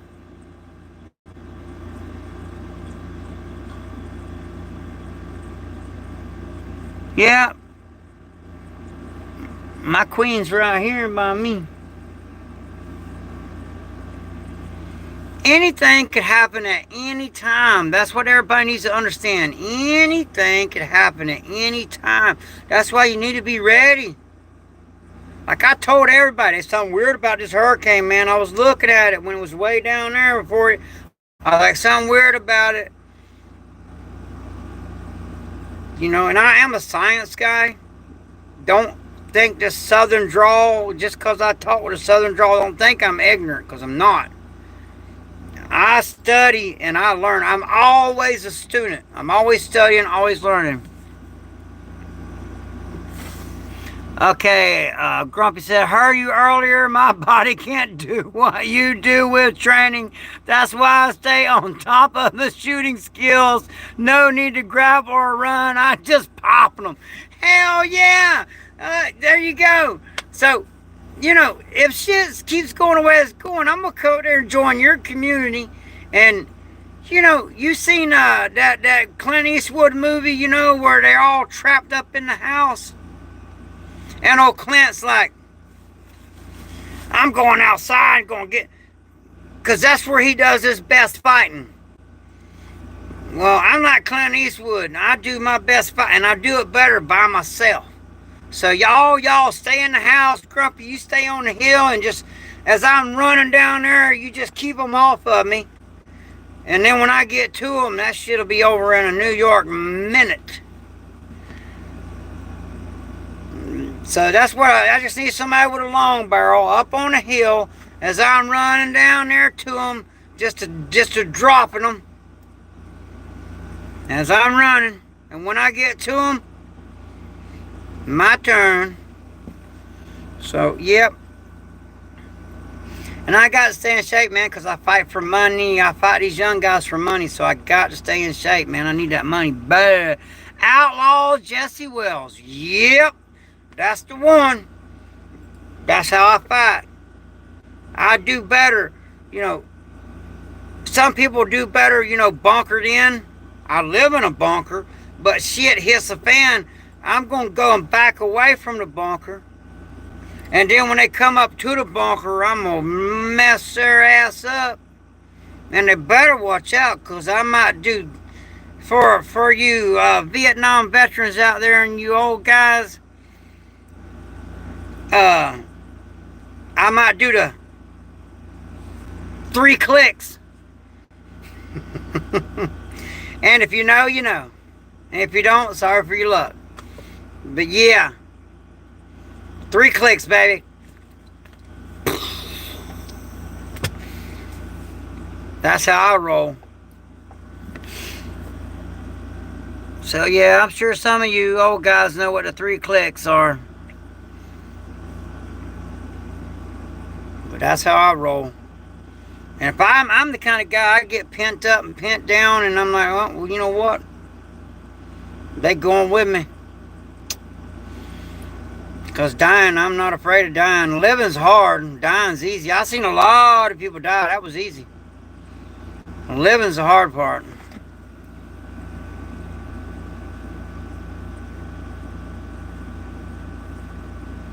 Yeah, Moose Man, you got that right.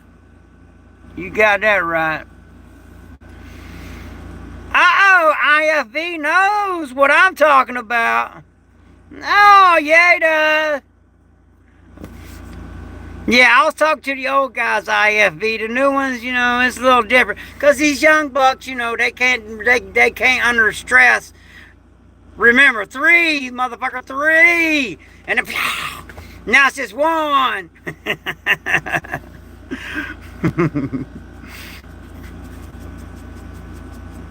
Nah, X is in shape. Let me tell you what. You don't want X to get on your ass with a cane, I'll tell you that, boy. What? At his age, I'd have no problem putting his ass to work at club with me bouncing. None. Whatsoever. He'd bulldoze over every one of them young guys. And they would underestimate him. And I underestimate one of us old guys, and you young guys are going to get train wrecked, I'll tell you that. Because some of us old guys are hard as nails, bud. You just never know.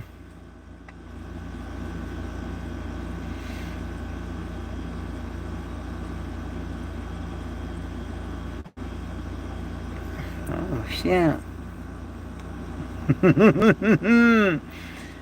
Well, it's true. It's true, X. And you fast, too, man. You fast. What? X is fast, too, man. God, look at that dude. And he got some power, man. Look at his arm. That dude got some power behind that shit, too. I love to see one of these little young little punks try X, boy. He will wreck their day.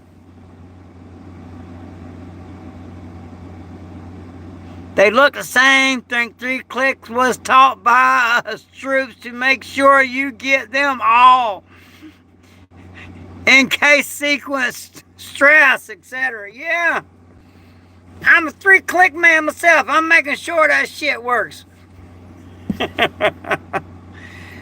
But yeah, we have a good time on this channel. We talk some shit, you know, and we learn stuff like nothing else out of the night. Get your ass a tourniquet and learn how to use it. And Cha-Cha got the dog some freaking, some beef jerky. Thank you so much, Cha-Cha. I'm saying that for the dogs, man. They're going to appreciate that. And these dogs, man, they literally... They're literally like, I don't know, man. I couldn't sleep. I just can't function without dogs.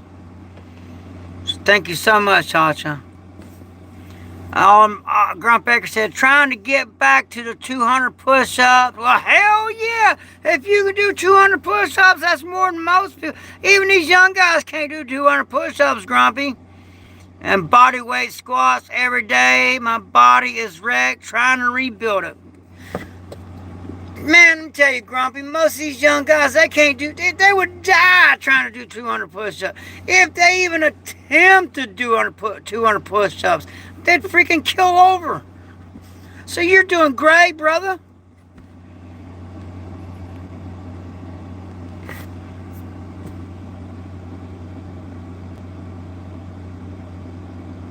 Yeah, that's all right, Jess. That's all right. Just read the comments. You'll know what I meant by them 3 clicks.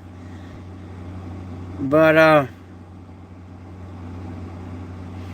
let's just say my dad was in Vietnam and he taught me everything he learned from the guys on the other side. And he did 3 tours. He got drafted and did 1, and then volunteered for 1 more, and then volunteered for 1 more. 3 tours in Vietnam. So you know he's a mean old cuss. And if you ask him, what'd you do in Vietnam? He's like, population control. And he was such a mean old rascal.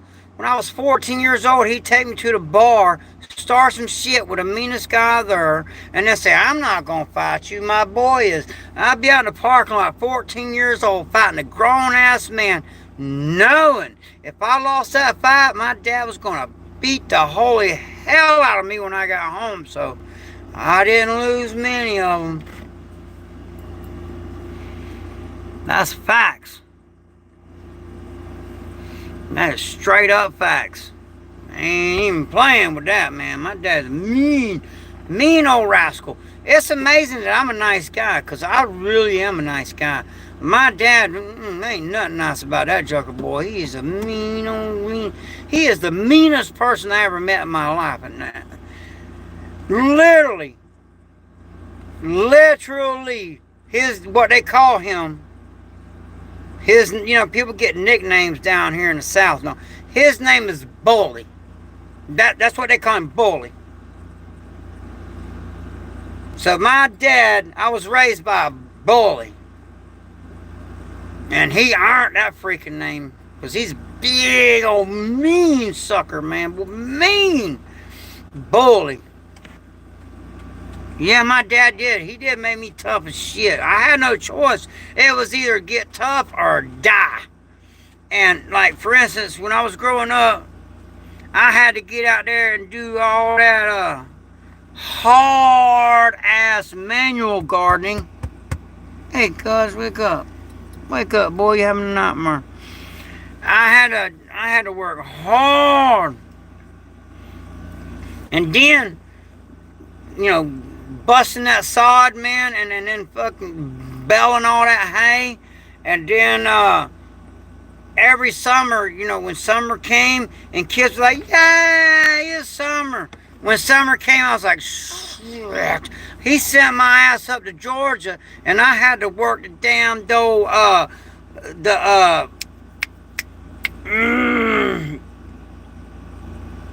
the very reason why I hate cigarettes.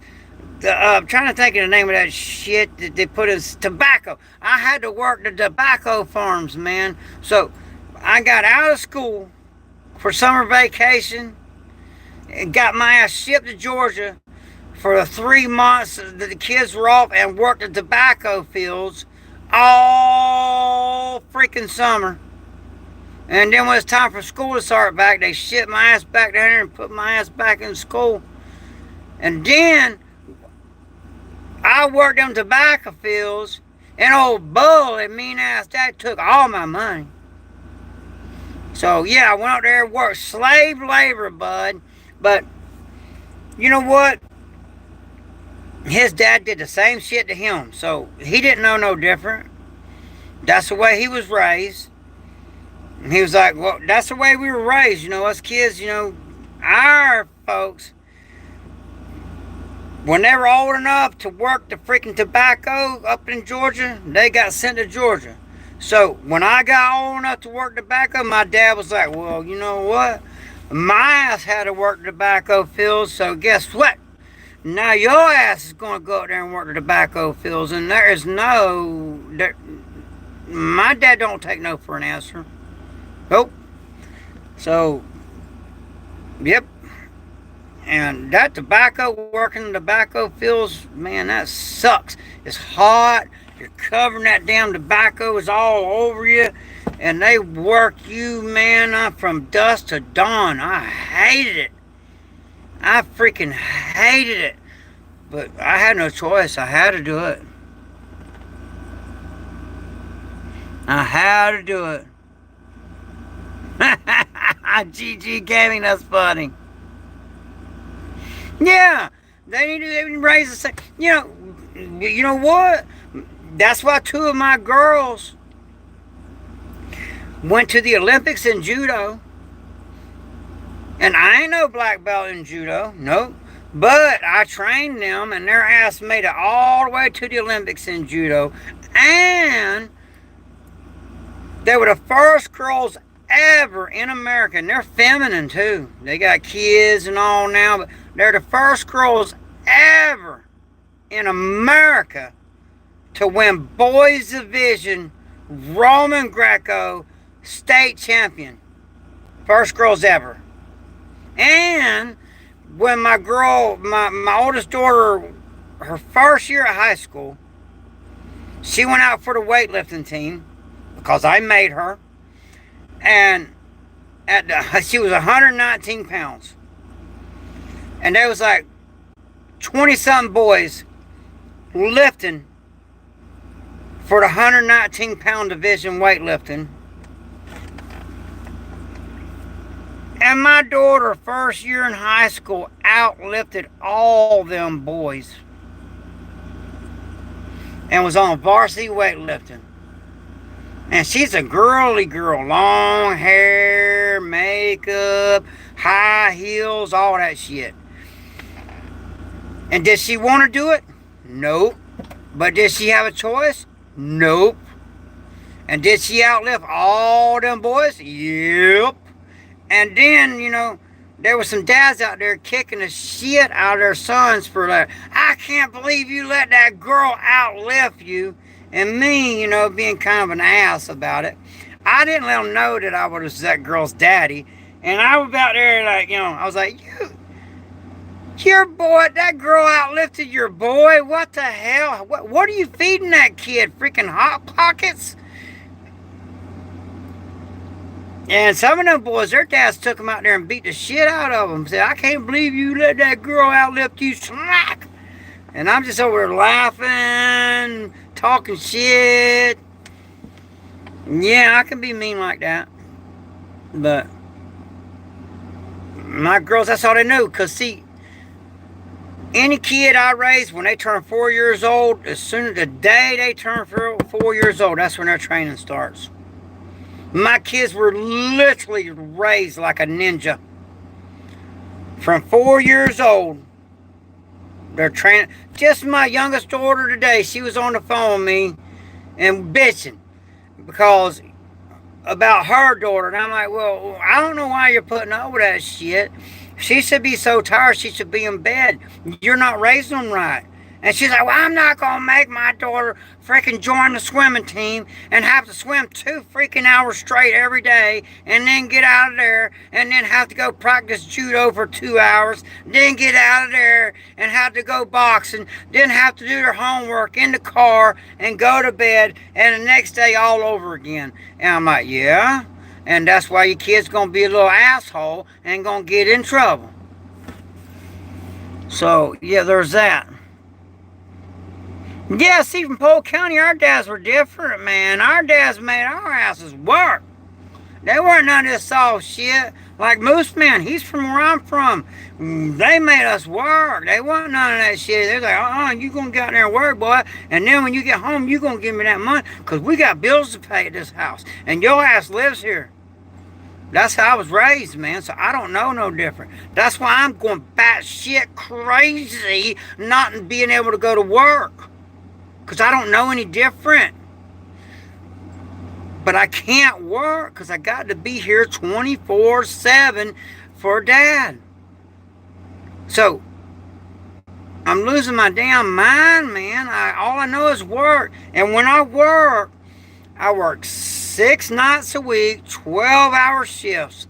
And sometimes 7 nights a week. My wife gets pissed when I work 7 nights because she wants me to go to church on Sundays. But I'm like, baby, I got to make that money.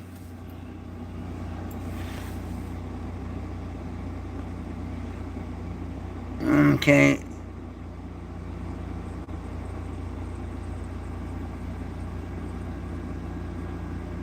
Why can't I work, bum? I tell you why. Because my dad is sick and dying. And when he falls, I got to be here to pick him up. That's why. And I tell you what, if this bum could get his hands on you, I'd tear your fucking head off. Because you know what? That's what I do. I take care of my parents, unlike you, you little prick. Excuse my language for the decent people in here, but I ain't putting up with that shit. And you see, Chacha got rid of his ass. And people wonder why, you know, ain't nobody out to hurt you. You really? You don't think nobody out there has got it in for me? You know how many eye orbital sockets I've broken because people were being assholes? You know how many arm bars I got people in and literally break their arm because they were being an asshole? So, there's that. So it is what it is. I just don't give a shit. If a man sees a wrong and doesn't make it a right, how can he call himself a man? That's why I got a 1% diamond on my biker cut. Because I'm that 1% of men that will stand up and go, hell no, you're not doing that shit, and I'm going to train wreck your ass for doing that shit. And then I'm really pissed off when somebody makes me get pissed. So then they really get it. Because I hate violence. And I hate getting pissed off. So when I get pissed, I'm like, oh, now you done got me pissed off. Now I'm really freaking mad because you got me pissed off. Now I'm really freaking mad because now I got to hurt your ass because you done did some stupid shit like hurting a kid or hitting a woman in front of me. That shit ain't flying, man. I'm going to train wreck somebody. Grumpy Acres had a buddy in the Marine Corps that was double jointed at the elbow. Armbar didn't work on him. Craziest thing I ever saw. Yeah, that happens. But there's a many ways, you know. I know too many ways to hurt somebody. That's why MMA fight, you know, because I'm MMA fighting. When I'm fighting, I'm not angry at the person I'm fighting. Even when I get rocked, I'm like, oh shit. I'm not mad. I call that blowing off steam. I'm a grown-ass man. I like to climb in that cage and freaking just bang it out just to blow off some steam. And then when the fight's over with, I feel like I've been baptized in blood. It's great, man. I love it. And I just shake that shit off, put a little ice on wherever, and sit back at my table and enjoy the rest of the fights for the rest of the night. And if I get my ass whooped, well, guess what? Somebody's got to get their ass kicked. Two men go in there. Well, one of them's going to get the shit beat out of them. I mean, sometimes both of us gets their asses whooped until one of us is submitted or knocked out.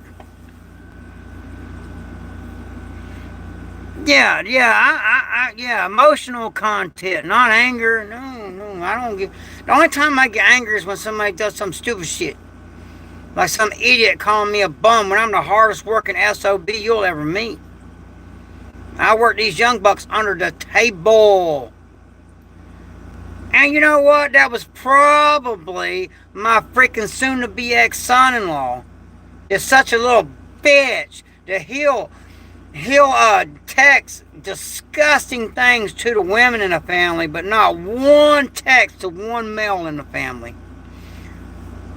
But that's all I'm going to say about that shit right there, because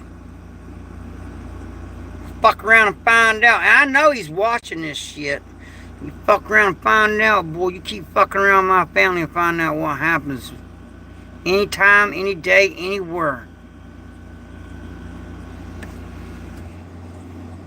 Because, yeah, he'll create these false fucking things and come on YouTube and talk that shit. And I know half of them is him. And then I'll ban him and he'll make another fake one. And I know it's him. Because there's certain keywords that little bitch ass punk says. And the thing is, he's this big. He's a big old guy. You think, but oh no, will he go toe to toe with me? No. And actually, I hope he comes at me with a freaking gun. If he comes at me with one of these right here, that's all I need. And old Grady, I'm going to get another pat on the shoulder from Grady and go, way to go there. Way to go. You got another one. You got another one. So anytime, boy. Anytime. Bring it. You bring your ass up here, it's going to be your last time. I promise you that shit. Keep fucking with my kids and you're going to find out. That's all I'm going to say about that right there. Because I'm not promoting violence. I hate violence. I hate it when somebody makes me be violent. That makes me mad. When somebody forces me to be violent, I get really pissed off. And I don't like that shit. I don't like to get pissed. I like to be happy.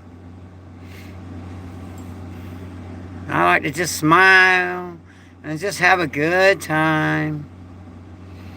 And just sit at the club, at the bouncer, just wait for somebody to walk through the door, starting some shit. So I can blow off some steam.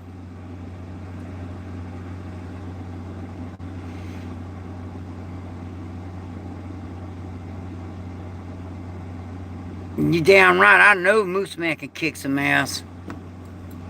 And he'll reach out and touch your ass too, so yeah. See, us Polk County people, we're just different. We're just different. We're different.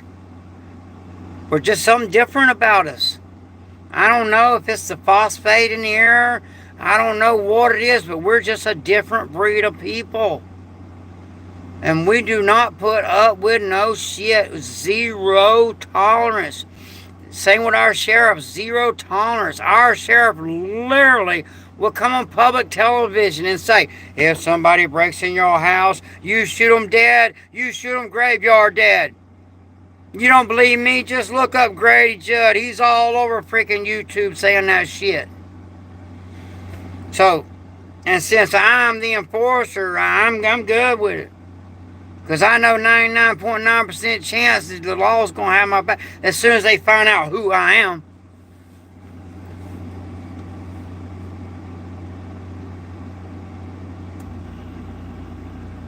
Yeah, that's my life story right there, Grumpy. Grumpy, that's my life story right there. Too many hits to the head, too much alcohol, too many bad decisions. We live with the consequences. That's my life story, except for I don't drink. And the reason why I don't drink, I'll tell you the true reason why I don't drink alcohol is because I got no problem with me when I'm drinking. None. But other people had a problem with me. So apparently I'm one of them guys that can't handle his alcohol and start shit. So that's why I don't drink. So, because I deal with them all the time working as a bouncer. So I'm like, well, apparently you ain't man enough to hold your liquor because you're an asshole when you drink. So I don't drink. Because I don't like being an asshole. I hate it when somebody forces me to be violent. I hate it to be an asshole. I like being a nice guy. I'm a nice guy. I love and I care for people. I help people. When I kill hog and I got extra meat, I will go uptown and hand it out to the homeless people. You know, because I do not use refrigeration. And, like when the hurricane come through here, the first person on the street was me with a chainsaw. Clearing the freaking road so if somebody had an accident, so emergency could get in here to get to them. And then there's some people that live out here that's got some years on them. Cleaning their driveway out, dragging that shit out by the road so they can get in and out of their property. I do a lot of community service, but like I said, I had to keep it on my road so I could stay close to my dad. Because I'm going to take care of my dad, man. That's all there is to it.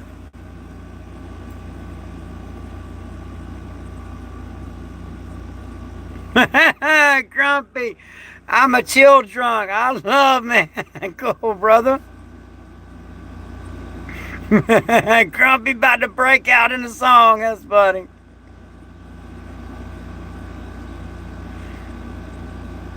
Yeah, that's a good one, IF. He's always got the best ones. He said, don't drink, don't want to wake up with the best looking girl and find out, oh no, that was not what I remember. I had a buddy of mine, true story. That is exactly what happened. And he says, man, I'm just going to keep drinking. I'm just going to keep drinking. Because that happened to him, you know, he was a womanizer.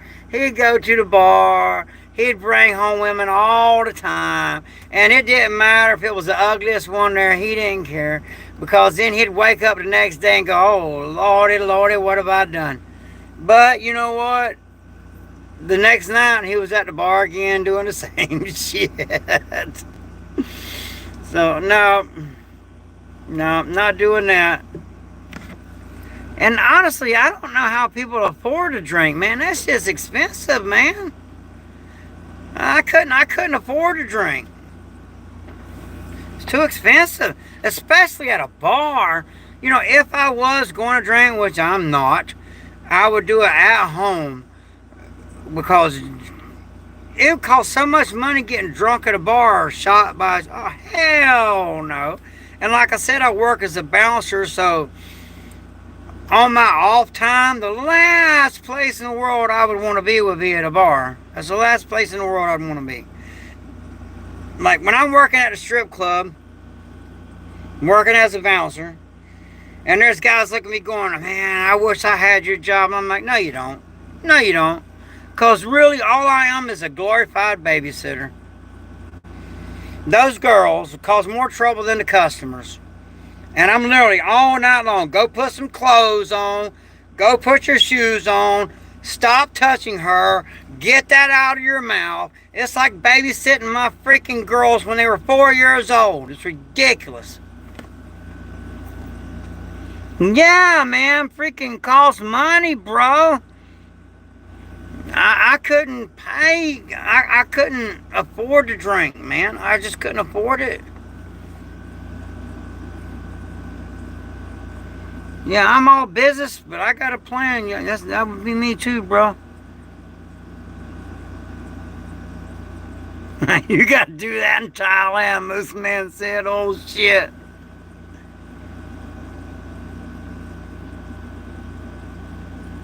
Oh, Jess. Oh, that just makes my head hurt just thinking about it. Oh, because that's what my dad used to drink, was that shit right there. And oh, man, I would sit home and drink with him, you know, in my youth. And, oh, man, the next day I'm like, oh, my God, what have I done? Now that I'm too old to do. Can't do it. Cannot handle that shit. Can't do it.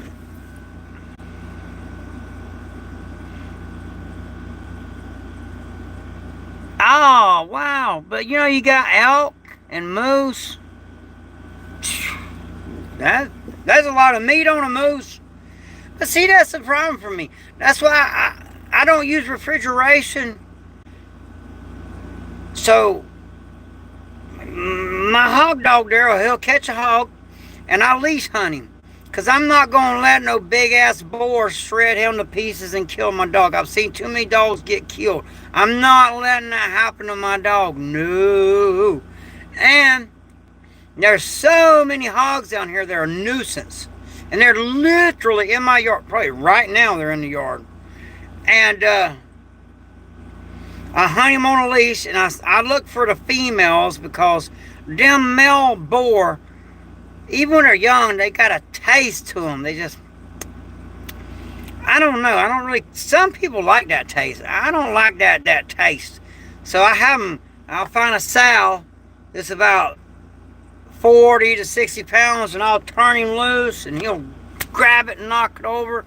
And I run over there with a knife, and it's over. And I got such an awesome butcher. I'm like, yo, bro, just got a hog. He's like, on my way.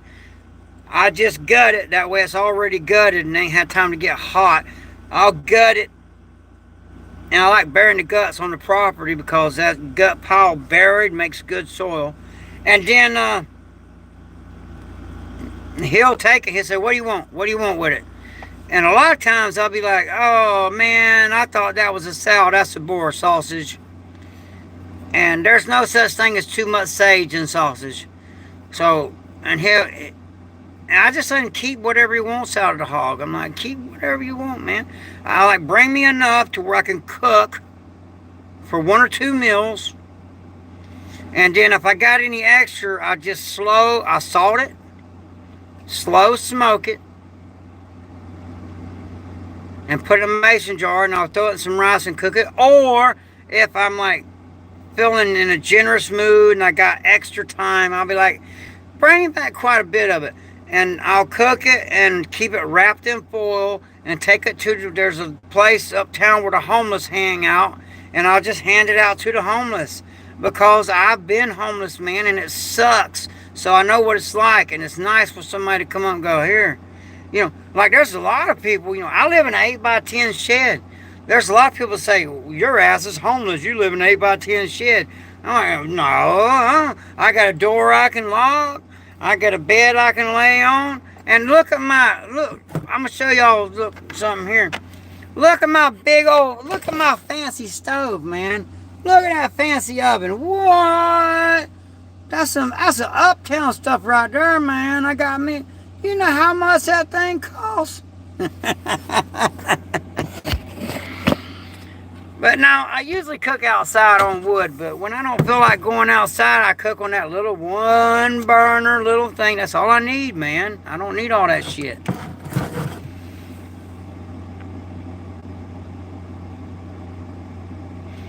Yeah, corn mash, yeah.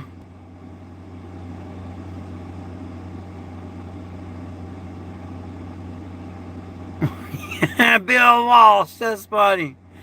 And I tell you, X, that joker, he gets deer every year, man. I seen them big old ass deer he gets.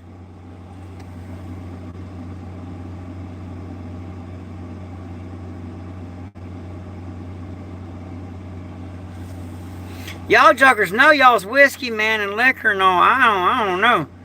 I can't afford to drink that shit. And when I do, I'm not a nice guy, so I'm just not doing it. Not doing it. And it tells on me. Even when I was young, man, I would drink. And when I wake up the next day, I'd be like, oh my God, I'd feel so bad. I don't like waking up and feeling bad. Tequila makes your clothes fall off, Moose Man. Oh, that's hilarious. Wow. October 9th is the opening day for Rifle there. Roll Tide, baby. Hell yeah. That's what I'm talking about.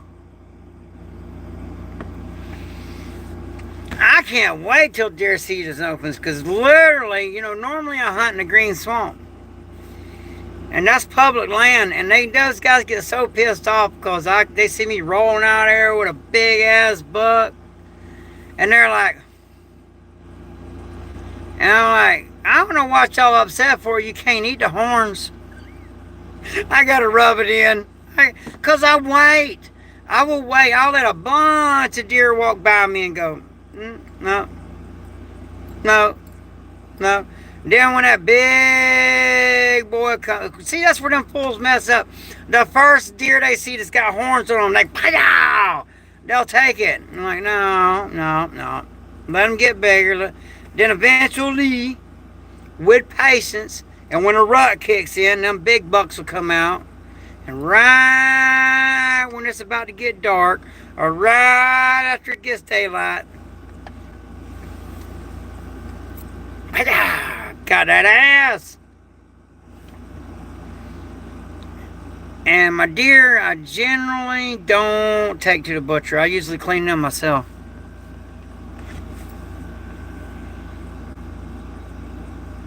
And that's not always. No, Bill, you're wrong. No, you're wrong about that. You must be talking about them deer down there in the Florida Keys, or in the Green Swamp. No, hell no. There's some big ass bucks out there, buddy. Big ones. So that's not necessarily. Now, are they small deer down here in Florida? Yeah, it's true.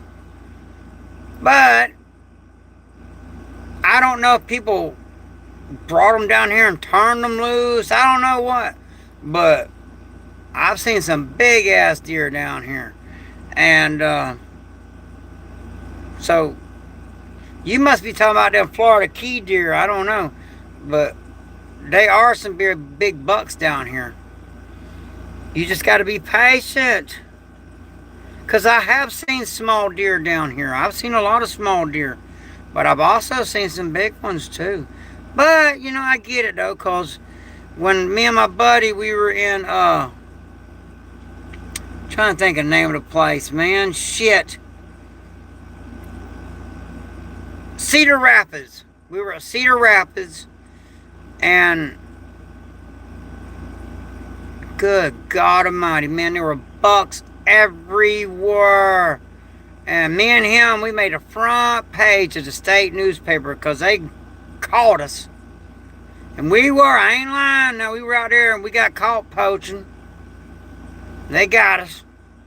We made the front page of the state paper. 2 Florida men caught poaching. But I couldn't help myself, man. There were freaking cornfields everywhere and big ass bucks everywhere. And I lost my shit, and I was like, take me to the gun store. And I got a freaking 50 cal. But you know, it's different there. The game warden called us, and instead of, like in Florida, man, they had guns to your head, get on the ground. No, not there. The game warden's like, we got you. And took our guns, wrote us some tickets, turned us loose. And he's like, all right, when y'all are headed back to Florida, let me know and I'll give you your guns back. And he did. Down here in Florida, you do that shit, they gonna take your gun, your truck, your soul, everything. It's just different there, you know. That's God's country. Those people are different there. Yeah, you know, they are bigger deer, but down here, you know, whatever. I enjoy hunting.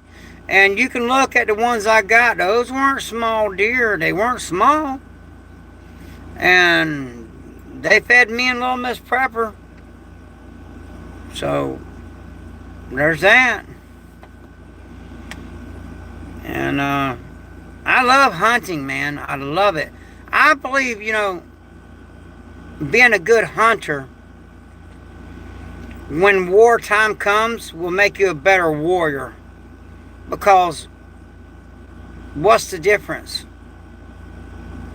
Except for, you know, the deer don't shoot back. But still, though, working as a contractor, I hunted human. And being a deer hunter down here in Florida, well, I got more humans than I did deer. So, them dang old deer is just more clever and slick and harder to get. A man is easy to hunt down and get. A big old buck just lived to be a big old buck. He didn't live to be a big old buck by being stupid. Because there's a lot of people that hunt down here, especially in the Green Swamp on public land. But, to make a long story short, just let Little Miss Prepper drive your truck and she'll get a damn deer. Every time she drove my mama's truck from my mama passed away, just about it, she come home with a deer in the back of the truck where she hit a damn deer. But out here where I'm at, there's deer and hogs everywhere. They're a nuisance. There's so many of them. But yeah, if you want a deer, just let my wife drive your truck. She'll get one.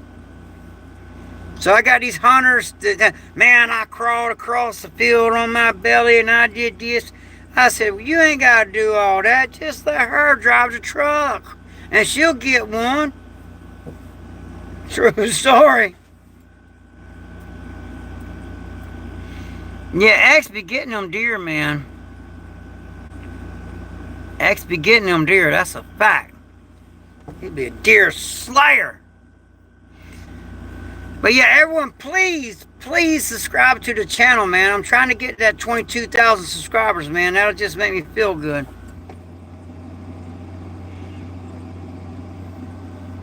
Yeah, I don't know. Moose Man ain't playing. I know some things about Moose Man that I am not gonna say, but I know he is very capable of getting them deer, or anything of that matter.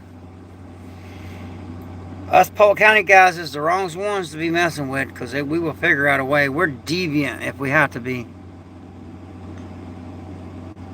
Like my wife, for instance, she would rather eat deer meat than she would any steak. She would rather have deer meat than she would any steak. She loves deer meat better than any steak. That's facts. She loves freaking deer meat, man. And my butcher, occasionally, I'll be like, yo, bro, hook me up. And he'll bring by some deer burger. Oh, man, so good. Good God Almighty, he knows how to do it. And what he does is he gets pork fat and grinds it in with that deer meat. And he seasons them just right. And my thing here, let me get it. Oh, shit. If you're eating deer and you ain't putting this on there, you ain't eating it right. I'm telling you right now. This season right here, you try this season right here on deer meat, and oh, lordy, lordy, lordy. You'll never eat deer meat again without this season right here on it. I guarantee it. That is the best deer season I have ever had in my life. Ha ha! Karen got blocked by Cha-Cha. I wonder what Karen was saying. Oh yeah, cold smoked venison sausage. Oh my God. Y'all making me hungry, man. I'm gonna have to get into my damn food storage. I'm gonna have to eat something, you know. I might get a damn hog tonight. We keep talking like this.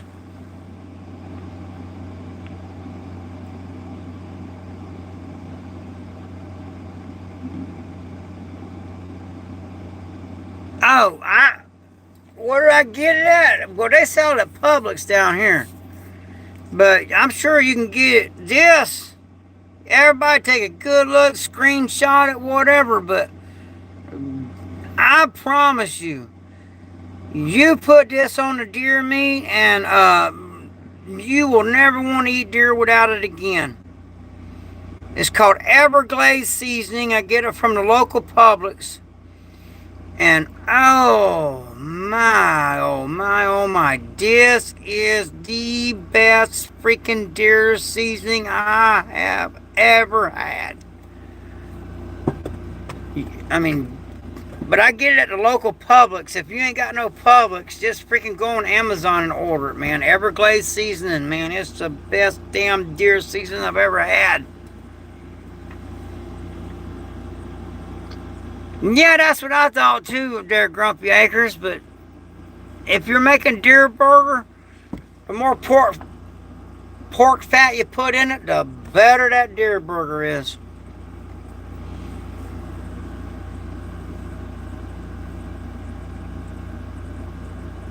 Yeah, I would like to get me an elk too, man. I've never got me no elk. But I swear hunting will hone your warrior skills in. You'll be a better warrior, you know. Because I'm telling you, this is a true story now. Because I always tell the truth on here. I hunt with a primitive bow that I made. And if anybody ever wants one, which I got a couple of orders on them. I don't charge much. I don't charge what I should, really. But it's a lot of work.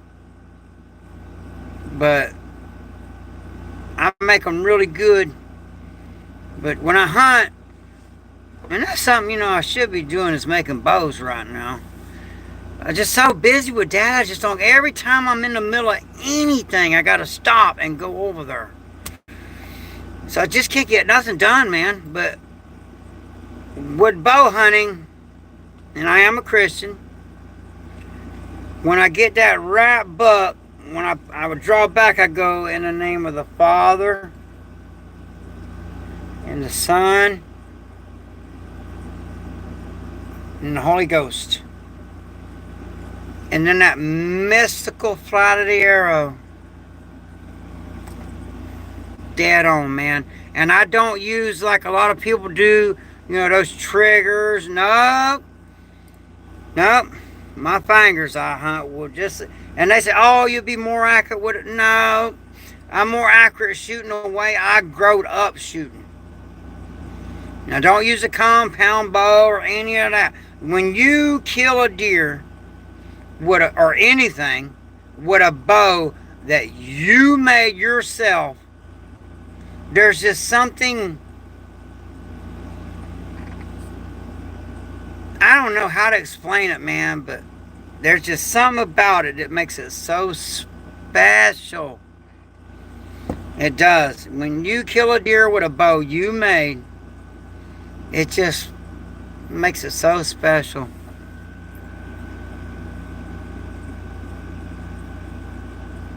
Yeah, Bill Wallace. It makes it special, man, when you kill a one when. Yeah, just if you gotta use a crossbow, use whatever you gotta use, man. Shit, my wife uses a truck.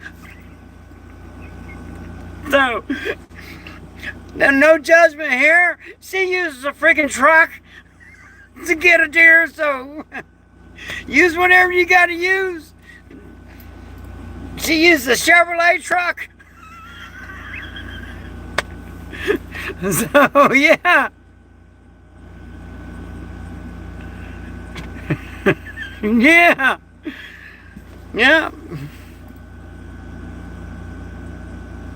No, I can't see all the comments. Oh, yeah. Yeah. All American 100%. Yep. Oh, X, did you see Bill's comment? Yeah, man, use whatever you want. Like I said, I can't judge nobody, man. Shit. If that was true, I'd be mad at her, because she'd be pulling up. And I know when she hit a deer, because she'll get out of the truck and be like, and I'm like, what'd you do? And she's like, because she knows better. If she hits that deer and kills it, she knows better. She better not leave that deer laying on the side of the road. So, her and whoever, because she never drive that truck by herself. It'd be her and my mom, her and my dad. They'd throw that deer in the back of the truck. And I'm like, oh, man. I get mad because I hate it, that they got killed that way. I'd rather it be fair game, legally hunted, not all shit and hit by a truck. I don't like that. I hate that. But I'm not going to let that meat go to waste. I'm not. I'm just going to eat it. Yeah, man, anything that'll work. Whatever, if it works, it ain't stupid. Whatever works, man.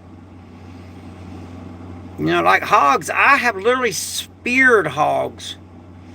But there's so many of them down here, like on your motor. When I'm riding my bike, I got to be careful, man. These damn hogs will run right out in front of you. And you hit a hog on a bike, you're done. And out here where I'm at, they're freaking everywhere. They're nuisance. I have hell keeping them out of my garden. I hate them. I mean, I love them because I eat them, but I hate them. There's so many of them.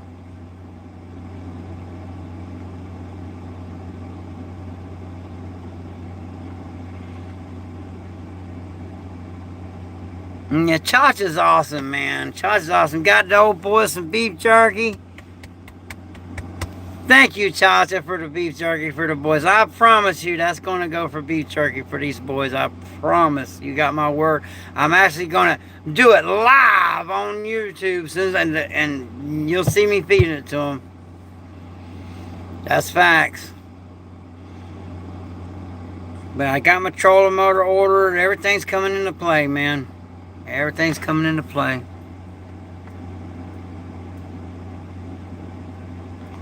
You're very welcome, Chacha.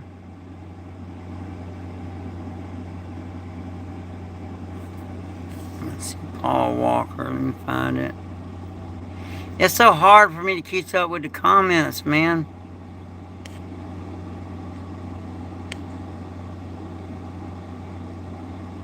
Shit, I don't even see it. It must be way out there. I don't know. I can't read them all. But hell, we rolling up on 3 hours, man. I love to be here all night with y'all. You know I love y'all so much. And Chacha, even my dogs love Chacha. So yeah, there's that.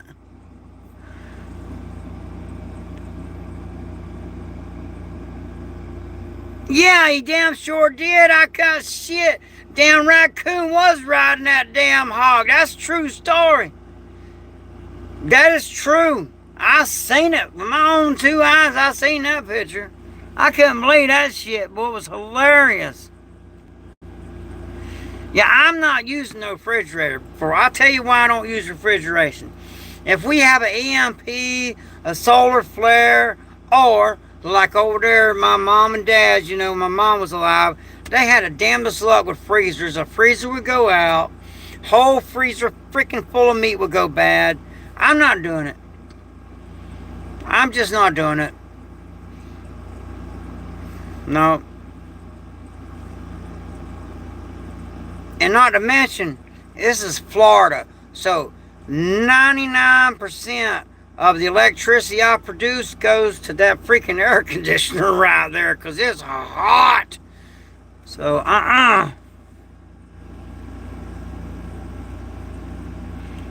Yeah, EMP, solar flare, who knows? I don't know, but I'm not doing it. I'm not doing it. I've seen too much meat go bad because the freezer screwed up. I'm just not doing it. I will slow smoke, I will salt it, slow smoke it, and put it in mason jars. And I've never had it go bad, ever. Thank you, Cha-Cha, for dropping Devil Dwayne Preppers. Alright, we got like 2 minutes left. At 3 hour mark, I'm going to call it, because I've been on here for a good little minute and all. And I appreciate y'all being here. I really do. And thank y'all so much for subscribing. And thank y'all mods so much. And thank you, Cha-Cha, for the super chat. And thank the other people for the super chats. Thank y'all so much. I appreciate it. And I need it. Because my dad, you know, I can't work. Now, when I get back to work, you'll never hear me freaking... I hate asking for anything. But it is what it is, man. Grumpy Acres need to go. If you are in Tennessee next weekend, come on by Self-Reliance Festival. Awesome, Grumpy. Thank you, man. Praying. Thank you. I appreciate your prayers. Yeah, y'all. Alright, we got 2 minutes and counting. So y'all make sure y'all say your goodbyes, because I hate to cut people off in the middle of what they're talking. I hate doing that. I like to be as respectful as I can. And because y'all came here, you know, and joined the channel and joined in the chat, you know, I like to give everybody a heads up, you know, before I shut it down, so everybody can finish their conversations and all. And again, thank you so much, Cha-Cha. And I'm going to thank you for the dogs, too, for the beef jerky. Thank you so much. And thank you, everyone, for the super chats. And thank you for subscribing and hitting the like button. And just thank you for being here. And everyone, please subscribe to the channel. And it's the countdown is almost at 30. Let's see here. I'm watching the countdown, giving everybody time to wrap it up. All right, we got 30 seconds. See, I even courtesy enough to give a countdown before we shut it down. Thank you. All right, I'll call you, X. I'll call you. If I miss comments, I'm sorry. Y'all make sure y'all join in. Thank you all. All right, here we go. It's the All-American Prepper. Stay ready. Stay dangerous. Stay frosty. Strike first. Strike hard. Strike fast. Be a tactical athlete. All-American Prepper. Have a blessed evening, and thank you all.